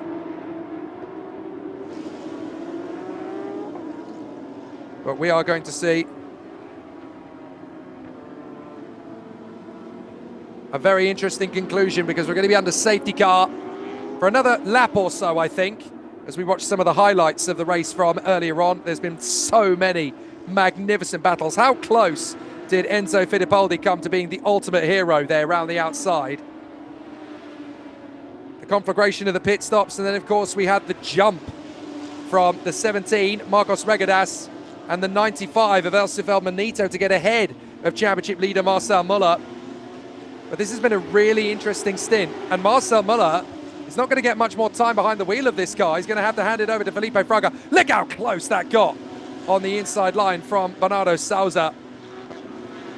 That was a scary overtake, and this move from Elcifel Manito for him to get into second place. Watch the Lightning McQueen car battling away here with Marcel Muller.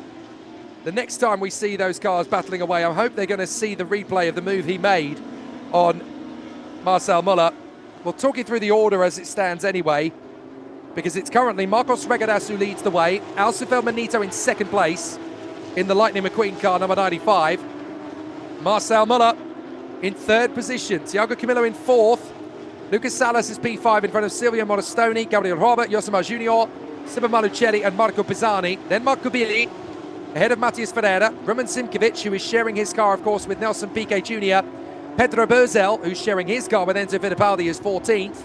Then Bruno Campos, Flavio Champao, Herman, Castro, Souza, Ruiz, Jose Moranito, Francisco Horta, then Leandro Sanchez, then Luis Souza, Possa, Cifali, Newman, Pires, who has spun it into the gravel, and then Claudio Reina and Pietro Rumbano, who are several laps down but still circulating.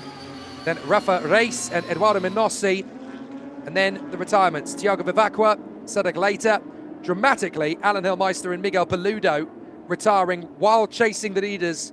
They would have been challengers for this race and possibly even be leading it by now, but a stone went through the radiator on lap 23, and that was, on lap 16, I should say, and that was game over for them just as they were pitting. Rafa Broki and Paulo Souza also out of the race.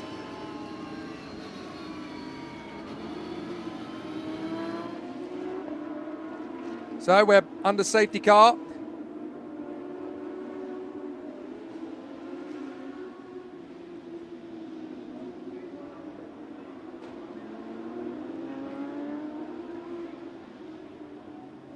But now we've got just 21 laps of racing left to go and one more mandatory pit stop in 2 laps' time. The pit stop window will open for the third and final time, as we ride on board with Bernardo Souza sharing his car with Antonio Felix da Costa. He will hand over to his Formula E championship winning teammate, as they are struggling to stay competitive in this race. They've got another penalty, 3 seconds for track limits. as we ride on board with Pedro Bozel. They were the men who managed to put the car on pole position.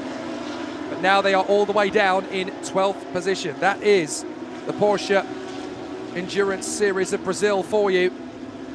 Shows you just how competitive it is. I genuinely thought that when Alan Hillmeister and Miguel Paludo dropped out of the race, we were going to have one-way traffic for Muller and Fraga. But look, Marcel Muller in the bright yellow Fabian Patras car is only third. The lights are out on the safety car as Marcos Ragadas will lead us around ahead of Alcifel Manito, then Marcel Muller, then it'll be Thiago Camilo, Lucas Salas, Silvio Monostoni, Gabriel Roba, Josimar Junior, and Marco Billy, along with the 18-year-old Matias Ferreira in 10th position. This restart could be very spicy indeed. The championship leader in third, behind two sport class cars, Marcos Ragadas and Alcifel Manito. Marcel Muller is in the Carrera Cup class, the main category, stuck behind two sport drivers. This is going to be one heck of a restart. And that's the throttle picked up by Marcos Ragadas. And so we are under starters' orders here at Estoril as they come off the turn. Look how tight it is at the front four as we go to green conditions. This has been a real mistake for Marcos Ragadas. It's going to be 3 wide nearly down to the first corner as we go green here at Estoril. Alcifel Manito changes his tack from one side to the other. Marcos Ragadas is going to chop across him into turn one, but if he gets that line wrong, Alcifel Manito can read it nicely. Marcel Muller's going to have to go defensive from Thiago Camilo. Through they go in turn one, and there's an absolute badinage of cars behind them. But Marcel Muller has not made the restart he wanted to. He hasn't got ahead of Alcifel Manito just yet. Thiago Camilo on the curbs, throwing the car all over the place, trying to go round the outside of the championship leaders. The only comfort Alan Hillmeister and Miguel Paludo can find right now is that their main championship opposition is struggling to get back into the lead of the race overall here. And here comes Thiago Camilo. He fancies his chances. Marcel who? I'm going to take you anyway. He dives in. He's late. And Muller's run wide. Thiago Camilo gets through into third position. Marcel Muller down to fourth position. Have they got a problem? If they do, then the championship is going down to the wire at Interlagos in November. Oh my word, Alcifel Manito's now gone wide. There goes Thiago Camilo. He gets through in a second position. What a restart for Camilo. Oh, I thought that was a big bold move there, potentially from Marcel Muller to get through on the inside of Alcifel Manito. Now they're going to go side by side. Manito's got a problem. He's holding up the field here. Marcel Muller can get him on the far side of the Parabolica. And the pit stop window's going to open. So how many cars are going to come flooding in? Surely Alcifel Manito's got to come in straight away. No, he's going to stay out. No, he's going to try and duck across. Oh, he came in right in the path. Oh, Alsu, you could get a penalty for that, and that's a spin from Marco Billy on his way into the pit lane. Oh my word, I have never seen that before. Alcifel Manito changes his mind at the last minute, cuts right across as Marco Billy spins out of the final turn in a separate incident, and that's damage to the left rear suspension, surely. He's tried to get that car going again, but we could go safety car again. This could shake up the order once more. Oh my goodness. This is absolute pandemonium as now Marcel Muller gets out of the car and hands it over to Felipe Fraga. We go to work in the pit stop window. And there is Marco Billy trying to get his car back to the pits. But he's got big damage, surely. And he spits up gravel and everything all over the course. Well, we're not going to go safety car. But there is Marcel Muller handing the seat insert to, oh sorry, that's Felipe Fraga putting his seat insert in, I should say, to the potential championship winning car today, but only if they get the victory. This is absolute chaos. All week long it's been like this. Let's look at that again. Watch the red car of Alcifel Manito. He changes his mind at the last minute. No, I do want to come into the pits, and suddenly has to squeeze in front of the 70 of Lucas Salas, who is enraged. Well, absolutely astonishing. And a very angry moment.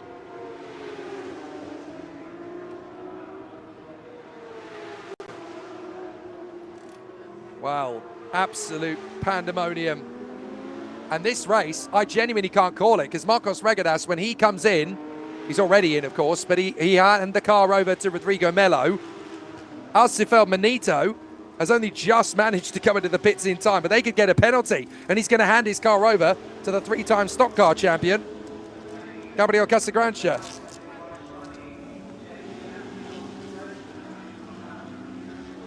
Let's have a replay of that incident. Look at it. Alcifel Manito cutting right across on Lucas Salas. I think that's going to be penalty worthy, because he's changed his mind at the very last minute. No, I do want to make a pit stop. And you can see in the background there's another big accident just off to the top right of your screen, as I think that was Leonardo Herrmann crashed straight into the barriers, and so he's got big damage. That's the winning challenge gone. Absolute chaos at Estoril. 3 separate incidents in one go, and there is the damage to Leonardo Herrmann's car. That is going nowhere, and of course they're out of the race because they can't swap cars unless it's a mechanical problem. That will not be deemed as a mechanical problem. That will be deemed as a crash, and so game over. They're parking up next to it, hoping that there's going to be a restart. Look at it again in the background. We're going to see Marco Billy go around. What happens to Leonardo Herrmann? Does he just lose it on his own, or does he get a push? Oh, he's lost it on his own. He's got a tank stopper at the rear. Leo, what are you doing? Look at it at the very top of your picture. Marco Billy's going to go around. So I don't know if he got a little nudge there from Rafa Race. He might have done, but watch the background. We're going to see, oh, it's a concertina effect. Everybody trying to figure out whether they were coming into the pits. So no, Leonardo Herrmann is blameless. Bang! And he's out. So that's Leonardo Herrmann out of the 300 kilometers. Big mistake. Big concertina effect on the way into the pits. And it's absolute drama. Goodbye, Mr. Herrmann. Felipe Fraga now sat behind the wheel of the 544, having taken over from his championship winning teammate last year, Marcel Muller. Of course, the reigning endurance champions are not here in 2025. Werner Neugebauer and Rubens Barrichello not racing this year, because Rubens Barrichello has been off winning the championship in NASCAR Brazil, and Werner Neugebauer has been taking part in other activities in 2025. We're currently looking at the 166. That's the car currently being driven by Joao Bossa, the Portuguese driver.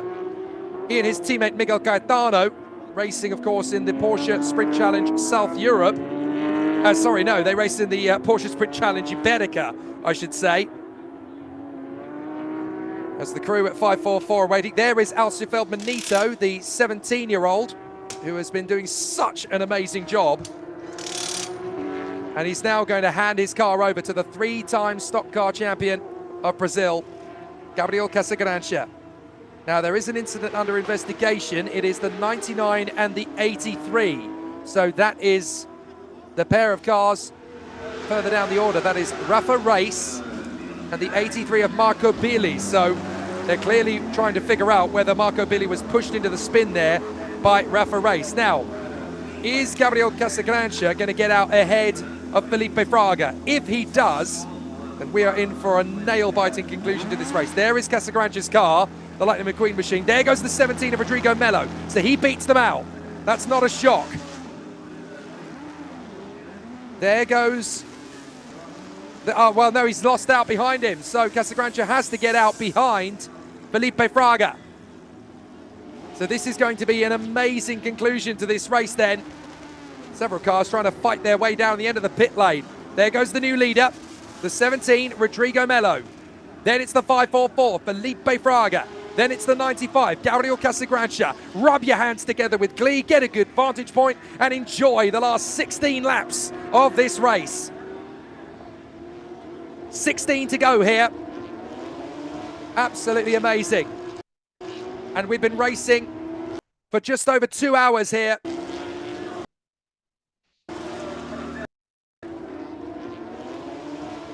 The 83 car stuck in pit lane at the moment.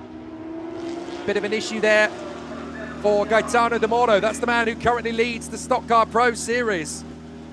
And there is Eric Santos, going to take over from Gabriel Roba. All of their hard work is, of course, going to come undone. Amazingly, the car that leads the race now in the pit stop rotation is Francisco Horta. That's the car that they ended up spinning across the road, if you don't remember, out of the final turn in the first stint, and somehow got missed by everybody. But they are now leading briefly. They've obviously got to make their mandatory pit stop, which they have now done, by the way. So Melo leads of the non-stoppers, of the already stoppers, I should say. There is Nelson Monteiro. He'll take the car back over from Thiago Camilo. There goes Gaetano de Moro. So Gaetano de Moro goes out of the pits. There's Nelson Monteiro. Watch his car tumble all the way down the field, just like it did last time, because Thiago Camilo, a much faster driver than Nelson Monteiro.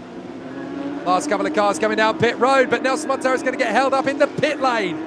As there is Silvio Monostoni, I think, getting back out onto the circuit, right in his path. Not good news for Nelson Monteiro, as here comes the 17.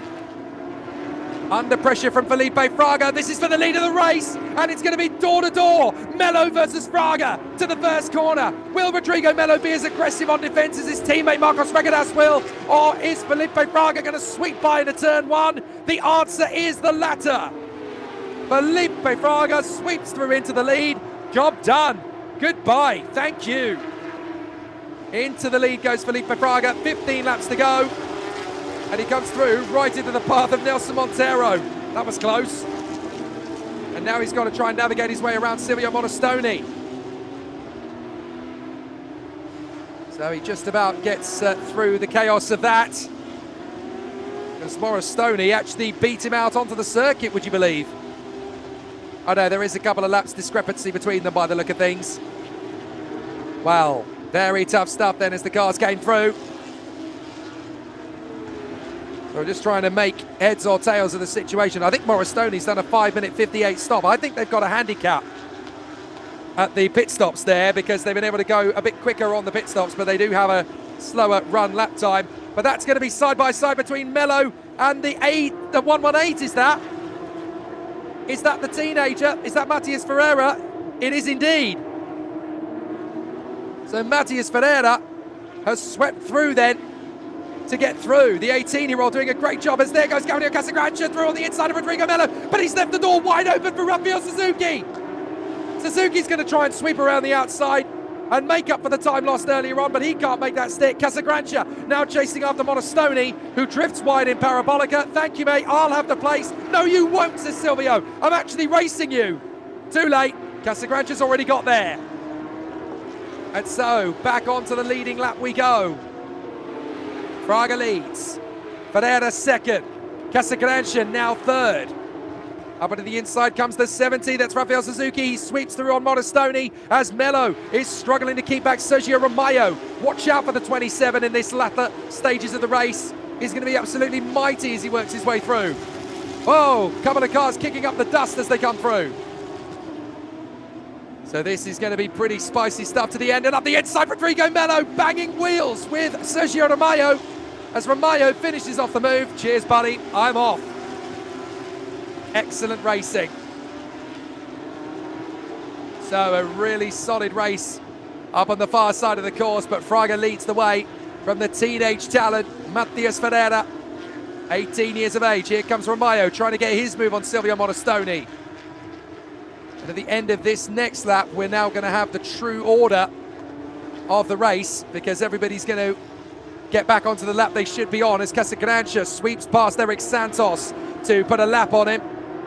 He gets well out of the way. Santos, oh no, that's for position, my apologies, because they got out quite clear. But Santos is going to tumble down the order. That's the conflagration of the concertina effect of going into the pits altogether. Bouncing back, and there goes Enzo Fittipaldi round the far side of Thiago Camilo, and then tucks in for the inside. He goes wheel to wheel with Nelson Piquet Jr. Piquet Jr. versus Fittipaldi. Two of the biggest names in motorsport. Wheel to wheel out of the final turn. Piquet versus Fittipaldi. Enzo Fittipaldi's got his run on the inside line as Nelson Piquet Jr. tries to hold it to the far side. It's going to be almost 3 wide in front of them as Santos is going to get swept in here by Romayo. Mello to the inside. Moristoni turns across and somehow Fittipaldi and Piquet manage to slot themselves in the middle of it all. Fittipaldi now in behind Mello and Piquet Jr.'s gone with him. Mello drifts wide. Thank you, says Enzo Fittipaldi. And Nelson Piquet Jr. tries to get in the inside line. He's kept his foot in on the power and he gets through as well. Fittipaldi and Piquet Jr. are behaving like Joe Tanto and Jimmy Bly in Driven. They're double timing the field here. Next up is Silvio Moristoni. Here's Enzo Fittipaldi. Trying to close up, but he doesn't want to lose his position here to Nelson Piquet. Very tough stuff indeed as they continue on. Off the turn, Moristoni just trying to hold on to this for dear life. But when you've got Enzo Fittipaldi right up your tail, it's not going to be easy to hang on. He nearly drifts wide.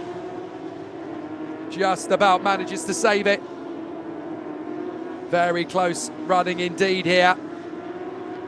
Still holding his nerve on the inside line, but Fittipaldi's got a better run out of the chicane, and Moristoni is really fighting. Fittipaldi felt like he had something there. He's now got to bail out and tuck back in and go for the big on the exit. Excellently done. So Fittipaldi, oh, the back end, almost overtaking the front of Parabolica. He saves it, but that was more of a rallycross car than a Porsche Cup car. As Enzo Fittipaldi, oh, the back end of the car rotating big style. Now Nelson Piquet Jr. fancies his chances on Moristoni, who goes very long on the brakes. Moristoni tries to hold this right around the outside. Piquet Jr. is going to get a run on the exit though, but he thinks better of it. He's going to wait. No, Moristoni's going to drift wide, and he gets through. And for the 4th time in this race, the all-Portuguese pair of Bernardo Souza and Antonio Felix da Costa get another penalty, this time for track limits, as Mello dances on the inside of Moristoni and takes Romayo through with him. Well, we just about cover everything that happened there. Oh no, Romayo's already gone through. It's the 87 that went through there. That is Nelson Monteiro. Meanwhile, up front, look at this. Fraga has not got away from Matias Ferreira at all. Ferreira is still putting him under intense pressure. If Matias Ferreira can coax a mistake out of Felipe Fraga, this win might go his way after all. But if it doesn't, oh, Felipe Fraga running over some debris there at the chicane. Now that could be costly. The 544 has already had its fair share of punctures in Porsche Cup Brasil this year. Marcel Muller was leading at Velocida, round 1, lost the lead. He was leading at round 2, Velocida, lost the lead. He was leading at round 3 at Interlagos, lost the lead. Look, they're all running over the debris. And it's pretty chaotic now as we've got a limping 166. Diving at the inside, that is the 12. That's Renan Guerra.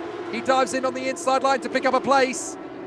So Renan Guerra making the overtaking move there. The leopard print Porsche of number 12, Renan Guerra, that is currently the leading car in the rookie category.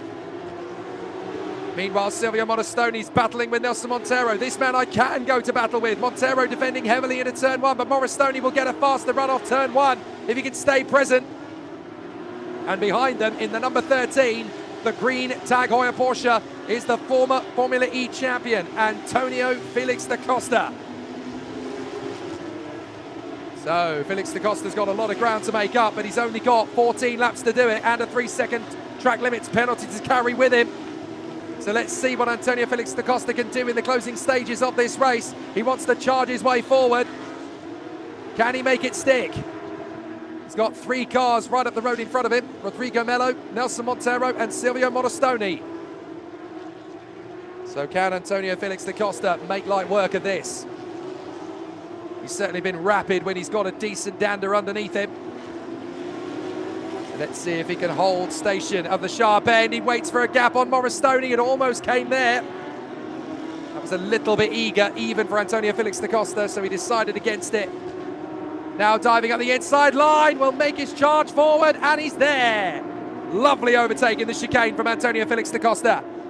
And there's a drive-through penalty for Casagrande. So they did give him a penalty for Alcifeld Benito's audacious bid of coming into the pit lane. So Gabriel Casagrancha in the Lightning McQueen car, the number 95, will receive a drive-through penalty for the aggressive pit entry from Alcifeld Benito, his teammate. Any chance that car had of winning this race is now dead and buried. Well, it was a race-winning moment snatched away as Alcifeld Benito was too indecisive. He chose his moment too late, cut back across for his way into the pits, and I'm afraid it's backfired. They'll now get a drive-through for it. And I have to say, I don't blame the officials for making that decision. That's going to make Alcifeld Benito sick to his stomach. He goes from hero to zero. And it's his teammate, Gabriel Casagrancha, the three-time Stock Car Pro Brazil champion, that has to take the drive-through. That's bitter. And with only 13 laps to go, they will have no time to resurrect their race chances.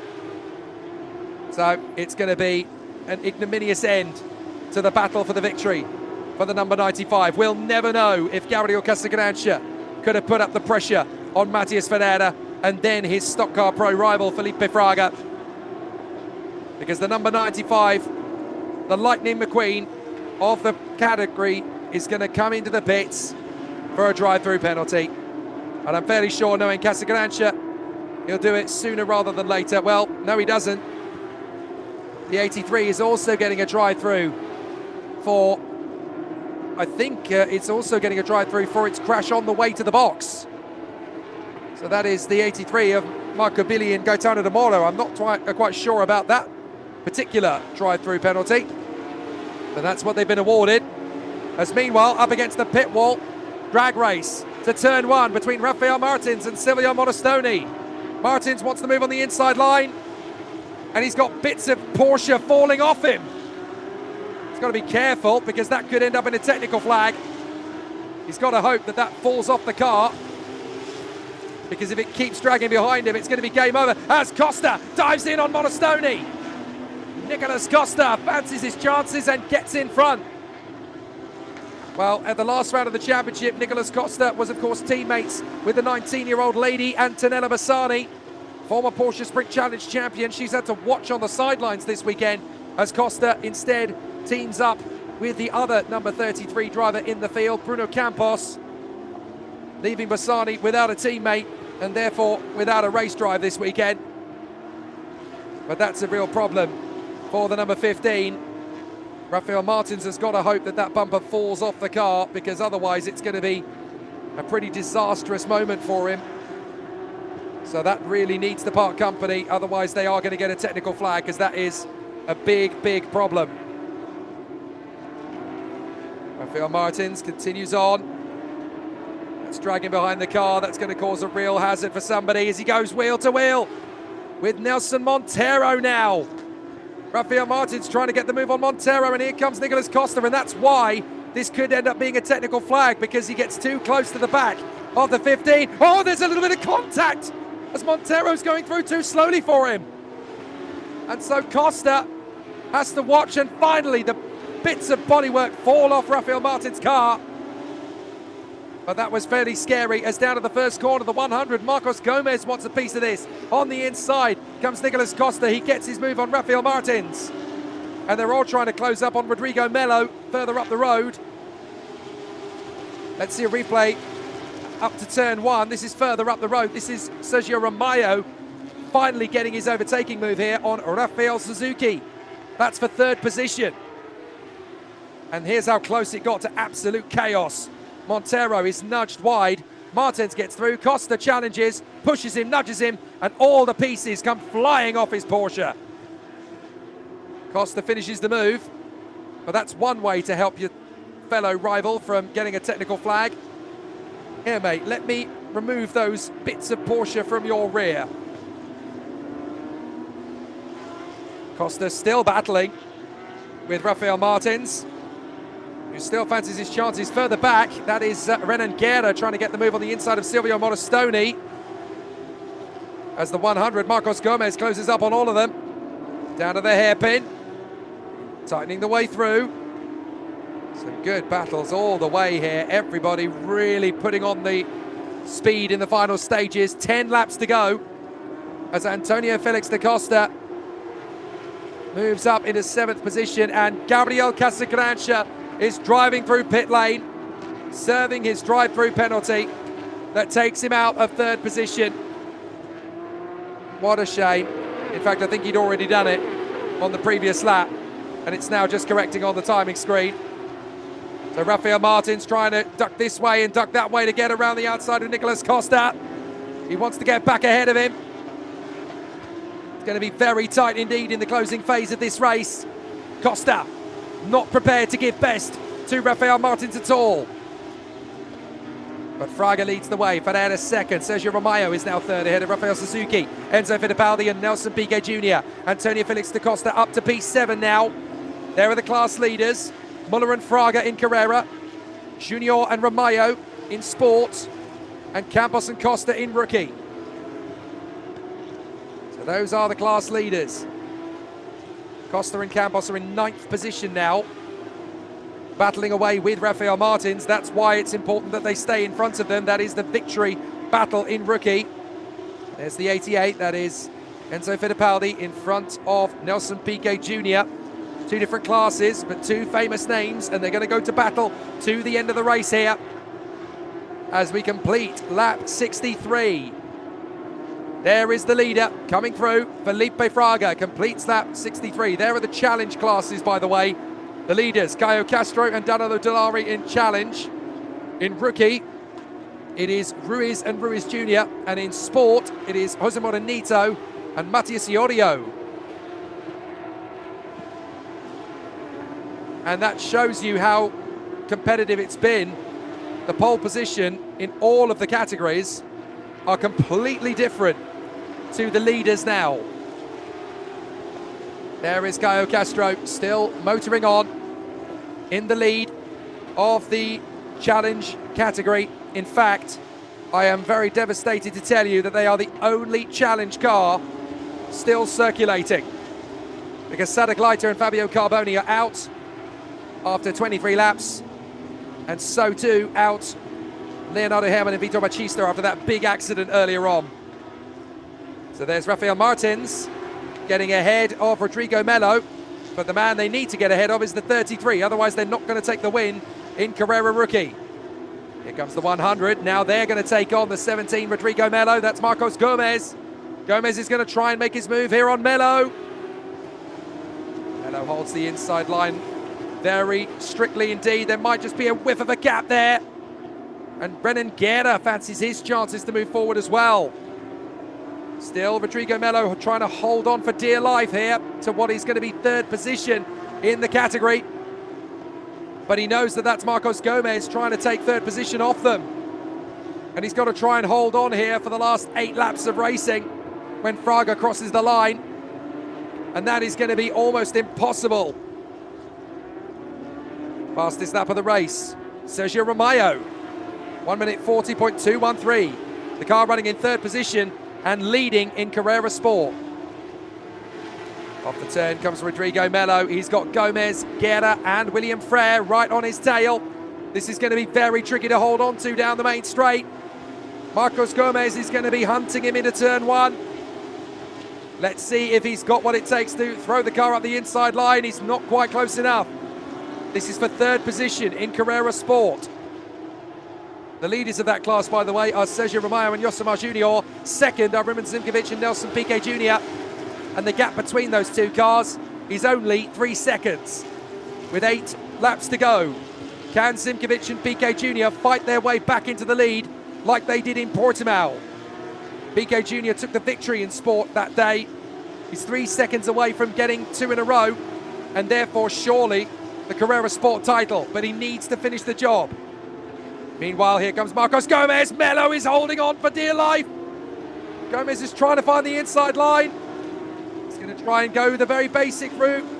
Hope that Gomez is going to be less aggressive, but Rodrigo Melo is holding on to the racing line for dear life. Gomez trying to hunt his way through. Watch out for Guerra around the outside. Renan Guerra is going to drive right round the outside of both men if they're not careful. Certainly he's got around 100, Marcos Gomez. Now he has the inside for the chicane.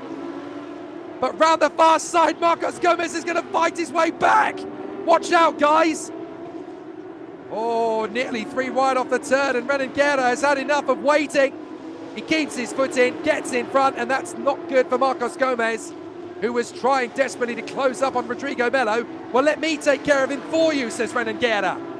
They come off the turn, down the main straight, and Renan Guerra is on the attack. Now, if Marcos Gomez can stay hungry into turn 1, then he might just get a run. Rodrigo Melo, number 17. Marco Bazzani, the leopard print, number 12. Really tricky to get the car slowed down into turn 1 now, because those brakes are getting very hot indeed. But we now have just 7 laps remaining. So many podium positions up for grabs. Don't forget that it's in Porsche Brazil. The top 5 are on the podium, not the top 3. So there's trophies up for grabs everywhere you look. Here comes Fittipaldi in the 88 car, trying to take on Rafael Suzuki. And behind them is Nelson Piquet Jr. He wants to get the win in sport, don't forget. Suzuki, Fittipaldi, Piquet Jr. Enzo Fittipaldi trying to get his run here on Rafael Suzuki. Suzuki still holding that inside line. Enzo Fittipaldi hunting him down. Goes left, goes right, goes left, goes right. Can't find a way through anywhere you look. Suzuki is really making life difficult for Enzo Fittipaldi. The 24-year-old from Miami in Florida is trying to get his way through. Into the Parabolica, and Suzuki is really making Fittipaldi work for this. Off the turn. Back down the straight, watch for Piquet Jr. in the background. He needs to get ahead of both of these men if he wants to win the sport category. Up towards the pit wall. Piquet Jr. hunting down Fittipaldi. Fittipaldi going for the move on Suzuki. Piquet Jr. going to try and run right round the outside of Enzo Fittipaldi into turn 1. There's the leader, just gone through 27. Fittipaldi trying to shake off the attentions of Piquet Jr. so he can focus on Rafael Suzuki, but Piquet Jr. wants to win in sport. Fittipaldi goes wide. Piquet Jr. is never going to get past both of them, is he? Fittipaldi dives in. What a move from Enzo Fittipaldi. Piquet Jr. will get his run on Rafael Suzuki now as well off the turn. Enzo Fittipaldi storms his way past. And now Piquet Jr. is going to go door to door. Rafael Suzuki is going to be a sitting target into the braking zone. Nelson Piquet Jr. gets through. Real racing with real racing drivers. Pushing hard. Maximising everything they can out of equal machinery. When Felipe Fraga crosses the line this time, there will be just 5 laps to go in the 300 kilometres of Estoril. As we currently look at Rodrigo Melo struggling. He's trying desperately to hold off from William Frere, but Frere gets through. So William Frere now up into 11th position. Rodrigo Melo down to P12. And I'm afraid any chance of the podium in sport is now long gone for Rodrigo Melo. Frere's gone through. If he's not careful, he's going to lose ground to Monteiro. And of course, Gabriel Casagrancha is in dire straits as well. Hang on a minute, we've had a pit stop for the 100. That's Marcos Gomez has come in. So Marcos Gomez is in trouble. He must have got damaged somewhere because he was battling for 3rd position in the sport category with Rodrigo Melo. And now he's in the pit box. So I'm afraid it's game over for the podium for Marcos Gomez. Bitter disappointment, but here is your leader, Felipe Fraga. And it looks as though we're going to run out of time before we run out of laps here, because the race goes to 300 kilometres, 72 laps, or 2.5 hours, whichever comes first. And because of the safety cars, it looks like it's going to be 2.5 hours first. So Felipe Fraga has got just 3 minutes to run. And so this is even more critical for the likes of Nelson Piquet Jr., for the likes of Rafael Martins, to make advantage of these final 3 minutes of racing. You're not going to get the full quota of 5 laps, because the time is going to run down to 2.5 hours before we get to the full 72 laps. But Felipe Fraga has done what he needed to keep clear of Matías Ferreira, the 18-year-old. Their main rivals, Alan Hellmeister and Miguel Paludo, of course, had that stone go through the radiator at the end of the first stint. We'll never know if they would have beaten them in a straight fight. For once, it's not the 544 that has pit stop catastrophe. It's their rivals, the number 7. Their championship is over. And surely, with a second win in a row, unchallenged by their main competitors, it's going to be a championship title for Marcel Müller and Felipe Fraga. They will be well clear of their opponents. Salas and Suzuki expected to get P6 from this one, and that will mean it's almost impossible for Salas and Suzuki, who will be their only competitors for the title in Interlagos, to get the job done. They won't quite seal the title, but they will as good as. So here is the battle for the victory in Carrera Rookie. Nicolas Costa in the 33 versus Rafael Martins in the 15. And Felipe Fraga is on his penultimate lap. By the time the time ticks down to 0, we will go on to the next lap. So we will complete 70 of the laps rather than 72. Part of that, I guess, was down to the multiple safety cars, but also down to the aborted start. But 70 of the 72 laps is more than enough, as Felipe Fraga is going to come through and finish the job. He's managed to pull 3.5 seconds clear of Matías Ferreira. It doesn't sound like a lot, but it's enough. And so Matías Ferreira has done everything he can to try and keep the 544 Barben Patras car in his sights. But as Felipe Fraga goes on to what will be the final lap of the race, he is not going to get close enough. There is Marcel Müller, who's had his fair share of bad luck this year. 3 race victories in the Porsche Carrera Cup taken away from him while leading. Round 1, race 1, Velocida, lead gone for a puncture. Round 2, race 1 at Velocida, race gone for a puncture while leading. And then again, incredibly, in race 1 at round 3 at Interlagos, leading and got a puncture. No more bad luck for Marcel Müller, who got the double victory here on Thursday and Friday to move into 4th place in the Carrera Cup points table, heading to the season finale at Interlagos, which will be on the same weekend as the Sao Paulo Grand Prix in Formula 1.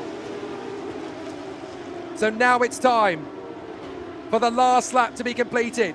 Marcel Müller fought hard in sector 1 and 3 of this race, but he handed over to Felipe Fraga, the Stock Car Pro Champion of 2016, the youngest man ever to do so at the tender age of 21. Became the Blancpain Endurance Champion in 2019 in the silver category, and still an incredibly reliable and dependable pair of hands. Marcel Müller can finally put a smile on his face. He may not be the Carrera Cup champion this year, but he is one step closer to becoming the Endurance Series champion of Brazil in 2025. Last year, it was Werner Neugebauer and Rubens Barrichello. This year, surely it is going to be Marcel Müller and Felipe Fraga, as out of the final turn comes the 544. Felipe Fraga and Marcel Müller make it 2 wins out of 2 in Portugal. They won in Portimao, now they've won at Estoril. And that's what it means to the Barben Patras crew. This is the most dominant car in Estoril. They won on Thursday, they won on Friday, and incredibly, they've won on Sunday. Absolutely extraordinary. What a phenomenal performance. Here come the other class winners. Sergio Ramayo has crossed the line to become the winner in the sport category. Nicolas Costa has taken the win in the Carrera Rookie category. And in challenge, here comes Danilo Dorani. He takes the win in the challenge class. The challenge class win, as he is almost beaten over the line by Gabriel Casagrande. So Caio Castro takes the win in the number 22 car. Excellent work from them. And after the misery of defeat last time out in the challenge category, it is great to see Caio Castro take a victory. Wonderful scenes we will see in the pits on the podium. And there will be 6 podium ceremonies, of course, for all 6 classes. Top 5 in each. Gaio Castro and Danilo Denari take the victory in the challenge category. Good drive at the end there from Danilo Denari just to finish the job. And an excellent display after a very tough race indeed. 2.5 hours of non-stop drama here in Porsche Endurance Brazil. What a wonderful, wonderful week it's been. Massive thank you to all of you for watching so far. We're not going to disappear just yet. We are going to get some celebration scenes down in pit lane and some podium ceremonies, of course. But I'm glad you enjoyed it, Mr. Bucks County. Great race weekend, great broadcast. That was fun, he says. It sure was. Nothing like Porsche Brazil. Give everybody the same car on the same racetrack and the same determination to win. Trust Latin America to give you great racing drivers full of passion, excitement, and enthusiasm. These guys are proper entertainers. And it's an absolutely unprecedented week for the 544 crew. Marcel Muller won on Thursday, then won again on Sunday. Can you believe he's done it again in the endurance after 2.5 hours? This is the car that is undoubtedly the masterclass car of 2025. It is so hard to win 2 endurance races in a year. Never mind back-to-back. An amazing performance from Marcel Muller and Felipe Fraga, and they get the job done. And surely now, as far as the championship goes in the Porsche Endurance Series Brazil, in reality, it's just a formality when they go to Interlagos. A decent finish will give them the title. Sergio Romeo and Yosimar Junior take the victory in the sport category in 3rd overall, beating Piquet Jr. and Rumen Simkovic. That's a big victory for them. The water sprays down in pit road for Fraga and Muller. And out of the car gets Nicolas Costa to embrace with his teammate Bruno Campos. There is Gaio Castro celebrating in style with Danilo Denari. The number 22 crew taking their victory in the challenge category. The sport challenge category, by the way, was won by Matias Iorio and Jose Moronito. And in the challenge rookie category, the win went the way of Carlos Ruiz and Carlos Ruiz Jr. Very impressive from them, considering they started the race in dead last. And they came through for the rookie class win. Up onto the top of the roof then. Excellent performance from Jose Moronito and Matias Iorio for the challenge sport win. A very important race for them to win because they were already leading the overall championship in challenge. So to take a victory and 2nd overall in challenge puts them one step closer to winning the title. Although, of course, great work from Ruiz and Ruiz Jr. as they come through to take the victory in the rookie category, and they put themselves one step closer to becoming the rookie champions. A very special day for so many drivers. For so many others, it's missed opportunities though. Some people's joy is other people's misery. So many drivers that could have had so much more from this race. Daniel Newman, the newly crowned rookie Carrera Cup Challenge champion, only able to complete 64 of the 70 laps in the end after many mechanical problems. Arcifel Benito and Cabio Casagrancha, that drive-through penalty destroying what could have been an amazing fight for the victory. Of course, the penalties, 2 drive-throughs handed to Antonio Felix da Costa and Ronaldo Souza. Just think, they were given 2 drive-through penalties and they finished 23 seconds off the lead. Without those drive-through penalties, imagine how they could have done. I mean, technically speaking, without those 2 drive-through penalties, you'd have to say that Bernardo Souza and Antonio Felix da Costa would have won on home soil. Problems too for Thiago Vivacqua and Carlos Campos. They had their collision with Rafael Suzuki and Lucas Salas. They will feel really hard done by out on the spot, while Suzuki and Salas recovered to finish 4th in Carrera and 6th overall. Leonardo Herrmann crashing out in the conflagration while battling for the victory. Cecilia De Bello and Pietro Rambano, pole position in challenge, and they were 6 laps down at the flag after problems with the car. And then, of course, Alan Hellmeister and Miguel Paludo. We could have had a battle royale between them and the 544 for the race and the championship, but a stone through the radiator, taking them out of the race in dramatic fashion. But we had 2.5 hours of absolutely glorious motorsport. Not a moment's respite, not a moment to ease up. That's what Porsche Brazil is all about. Great motorsport, great passion, great enthusiasm. And for 20 years, it has always been so exciting. One of the moments of the race. Look at this from Alcy Feldman-Nito. Desperate to come into the pits at that moment after changing his mind at the last minute. And unfortunately, he actually crossed the white line on the way into the pits. That's why he got the drive-through penalty. Marco Billy got the same penalty, I should point out. Leonardo Herrmann in the background there going into the tyre wall as well.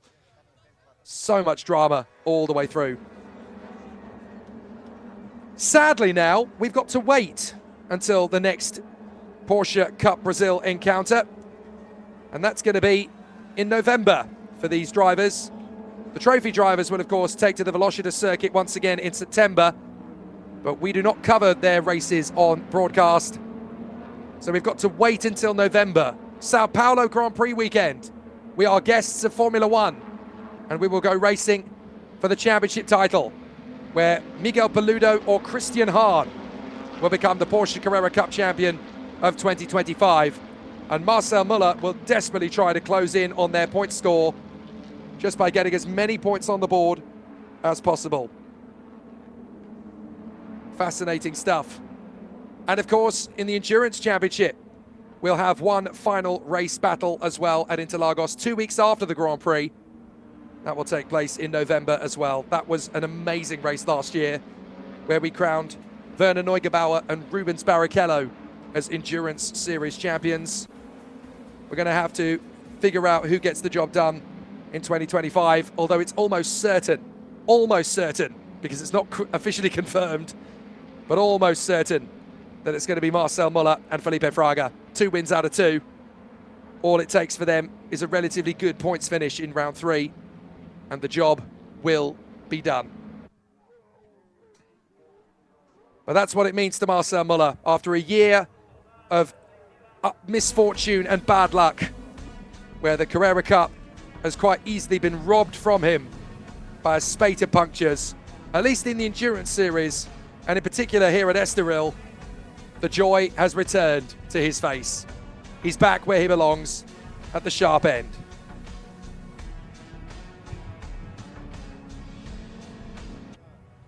So now all there is to do is wait for the podium ceremonies for the top 5 crews in each of our 6 categories.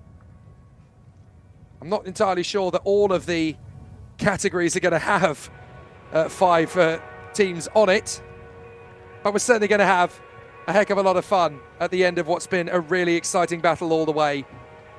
But these two, what a pair. Marcel Müller, the reigning Carrera Cup champion, and Felipe Fraga, the former Stock Car Pro champion and the youngest ever man to do so. A great combo to win 2 races out of 2 in 2025. The first at Portimao and the second here at Estoril.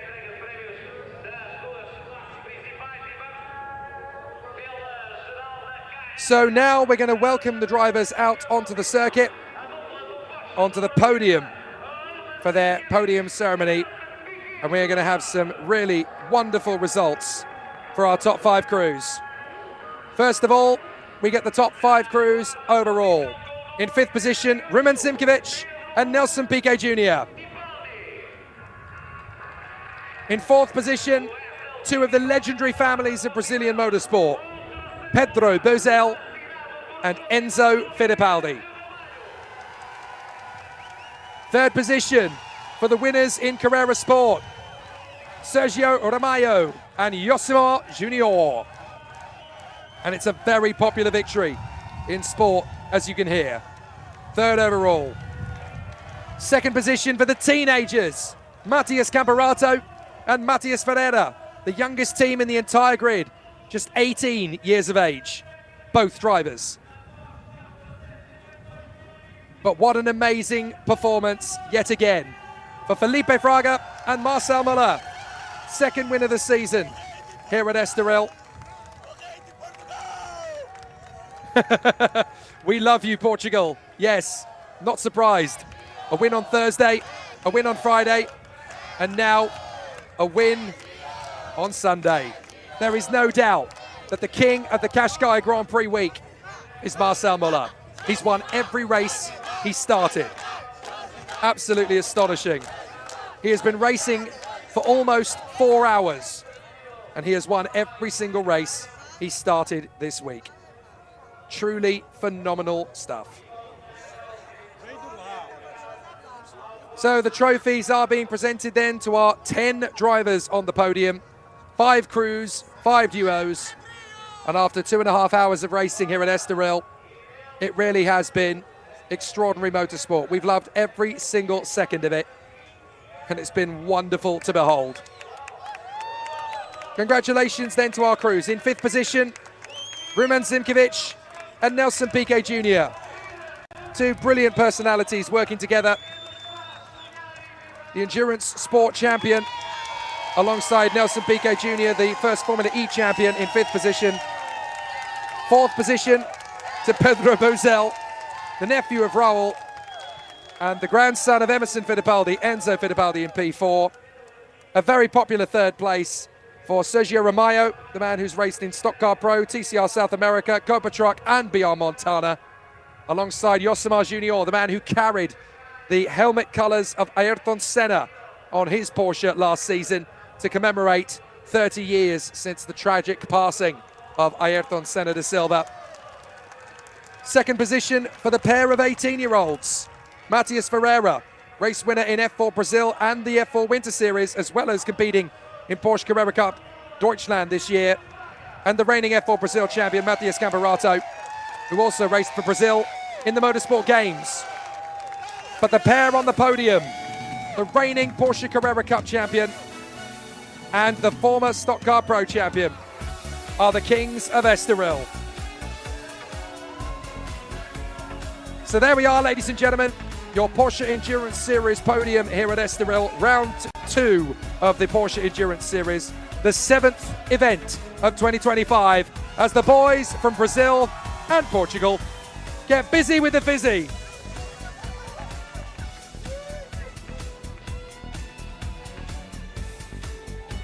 On this occasion, it is an all-Brazilian podium in the top 5 overall.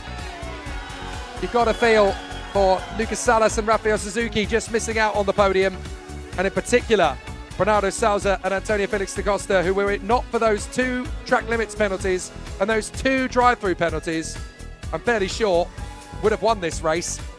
As it were, they finished 7th, 23 seconds back from the top spot. 23 seconds. Take away 2 drive-through penalties and 2 track limits penalties, they would have dominated.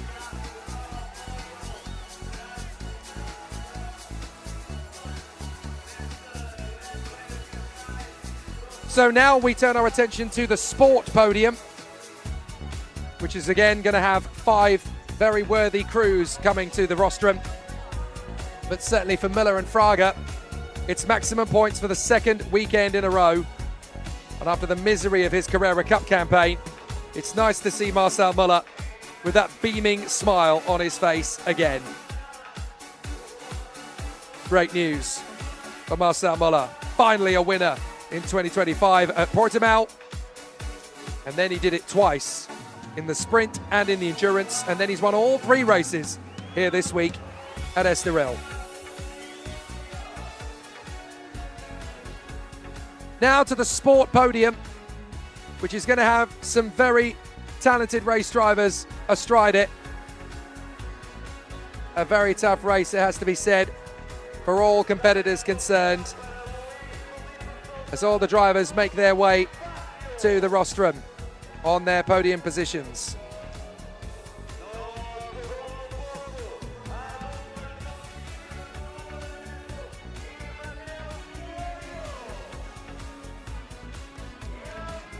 So now we have the contenders coming through for the overall sport podium.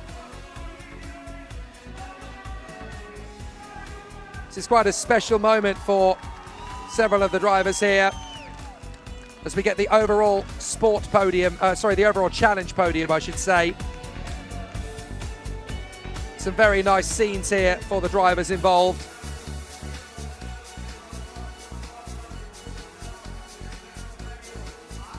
And so our contenders make their way out onto the course. Fifth position there for Daniel Newman and Gustavo Bandera, after a very exciting run from them. Fourth position for Carlos Ruiz and Carlos Ruiz Jr. Great performance from the father and son duo that fought their way from the back of the grid to take the class victory, but also to come through for fourth position in the challenge race. Third position, well, it was always going to be tough, but for Luis Souza and Bruno Bonifacio, it's a great third position. They can be very proud of the hard race they put on, almost under the radar throughout, but they never stayed too far away from the top spot. Great work to be third in challenge. Second position and first in the challenge sport category, a very important maximum points in the sport class.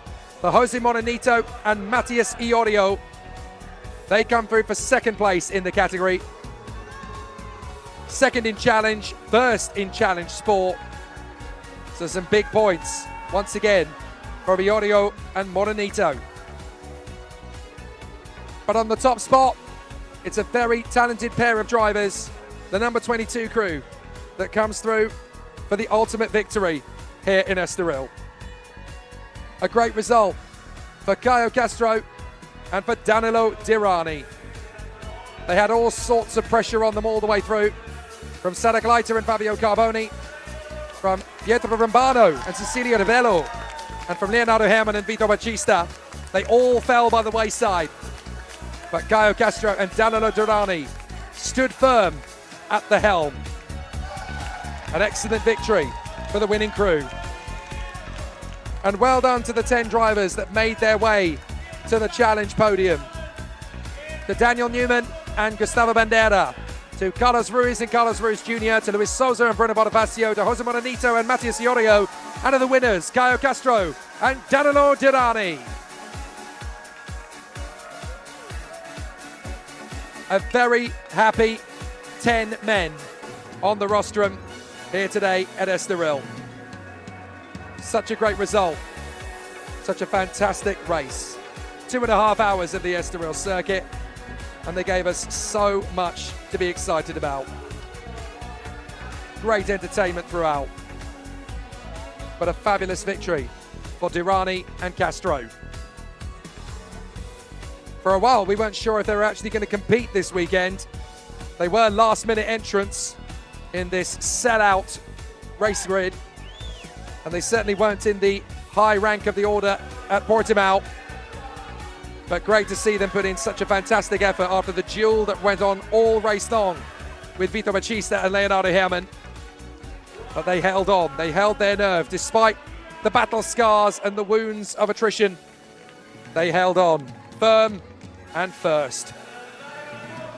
Excellent stuff. There's plenty of silverware to go around, of course, in the Porsche Carrera Cup Endurance Series of Brazil. Plenty more teams that will end up with trophies on the top spot. Now we're going to welcome the drivers through, I believe, in the sport category of Carrera.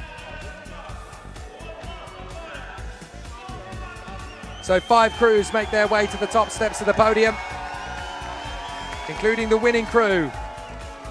And that is the biggest cheer in the whole pit lane for Sergio Ramalho and Yosimar Junior, finally it's gone well for Yosimar.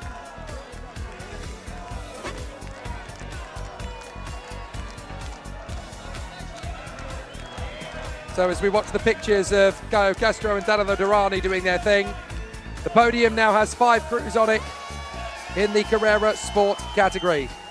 5th position, Francisco Horta and William Frere. 4th position, Nelson Monteiro and Thiago Camilo. 3rd position, third position, Rodrigo Melo and Marcos Regadas. 2nd position, Nelson Piquet Jr. and Rumen Zimkovic. And on the top of the podium, Sergio Romeo and Yosimar Junior. Great to see the good friends there, Nelson Piquet Jr. and Marcos Regadas. Very good friends. That's the thing I love the most about Porsche Brazil. They're not just great racers, they're great friends. They all love to race against each other. It's the spirit of brotherhood and the racing of pure competition that only single-make Porsche racing can deliver. And in Brazil, they really do it well. This is the last of their overseas trips, of course. We had Portimao earlier in the summer, and now we finish things off here on the last day of August at Estoril in Portugal. Just 2 weekends left for the Porsche.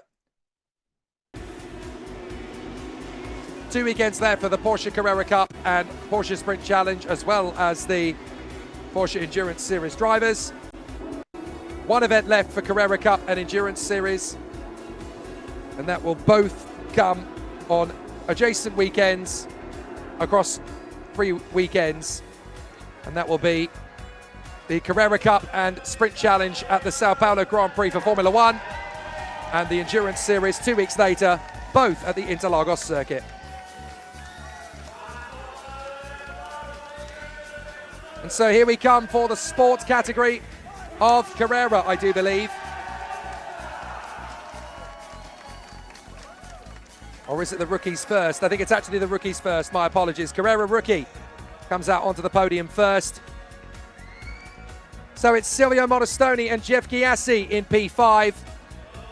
In 4th position, Bernardo Pinheiro and Flavio Champao. In 3rd place, Renan Guerra and Marco Pisani. In 2nd place, Rafael Martins and Leonardo Sanchez. And on the top step of the podium, Nicolas Costa and Bruno Campos.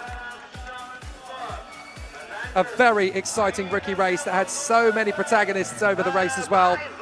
Don't forget Eric Santos and Gabriel Roba being a very exciting part of that battle. Also Pontes in race, Menossi in race, of course, who retired with 8 laps to spare. And then, of course, we could have had a lot more from Souza and Osman, but we'll never know because they didn't even make it to turn 1. Amazing battles all the way in the rookie category. Our final 2 podiums will go to the challenge category for Challenge Sport and Challenge Rookie. And of course, in Endurance Series, we will get the Challenge Rookie be part of the Challenge Sport podium, which means we're going to see 5 very worthy crews on that podium that did all cross the line. And despite the disasters that we saw for Pietro Romano and Cecilia Rebello, they are at least going to walk away with a trophy for coming home in 5th place in the Challenge Sport category. So they will score some points at least, and they will take some silverware. It's definitely not the race they wanted, and they were a long way from being the winners they set out to be. But there are Pietro Romano and Cecilia Rebello. Keep an eye on her, just 17 years of age. There's a lot more to come from her. 4th position for Daniel Newman and Gustavo Bandera. They return to the podium for their 2nd appearance to pick up the 4th place in the Challenge Sport category. 3rd position for Carlos Ruiz Jr. and Carlos Ruiz. 2nd position for Luis Souza and Bruno Bonifacio. They make their way out onto the podium now in 2nd place. And finally, the winners in Challenge Sport, Jose Morenito and Matias Iorio. And that takes them one step closer to wrapping up the title in the Endurance Series. We'll have to wait, of course, until Interlagos in November for the champions to be crowned. But the 300 kilometers here at Estoril have been fantastic, nonetheless. And so our competitors get to raise their trophies aloft. It's been a grueling 2.5 hours around the Estoril circuit, but they all deserve the silverware. They've all raced beautifully from the start to the finish. And now the boys and girls of Brazil get to spray in pride the champagne as they get busy with the fizzy here at Estoril.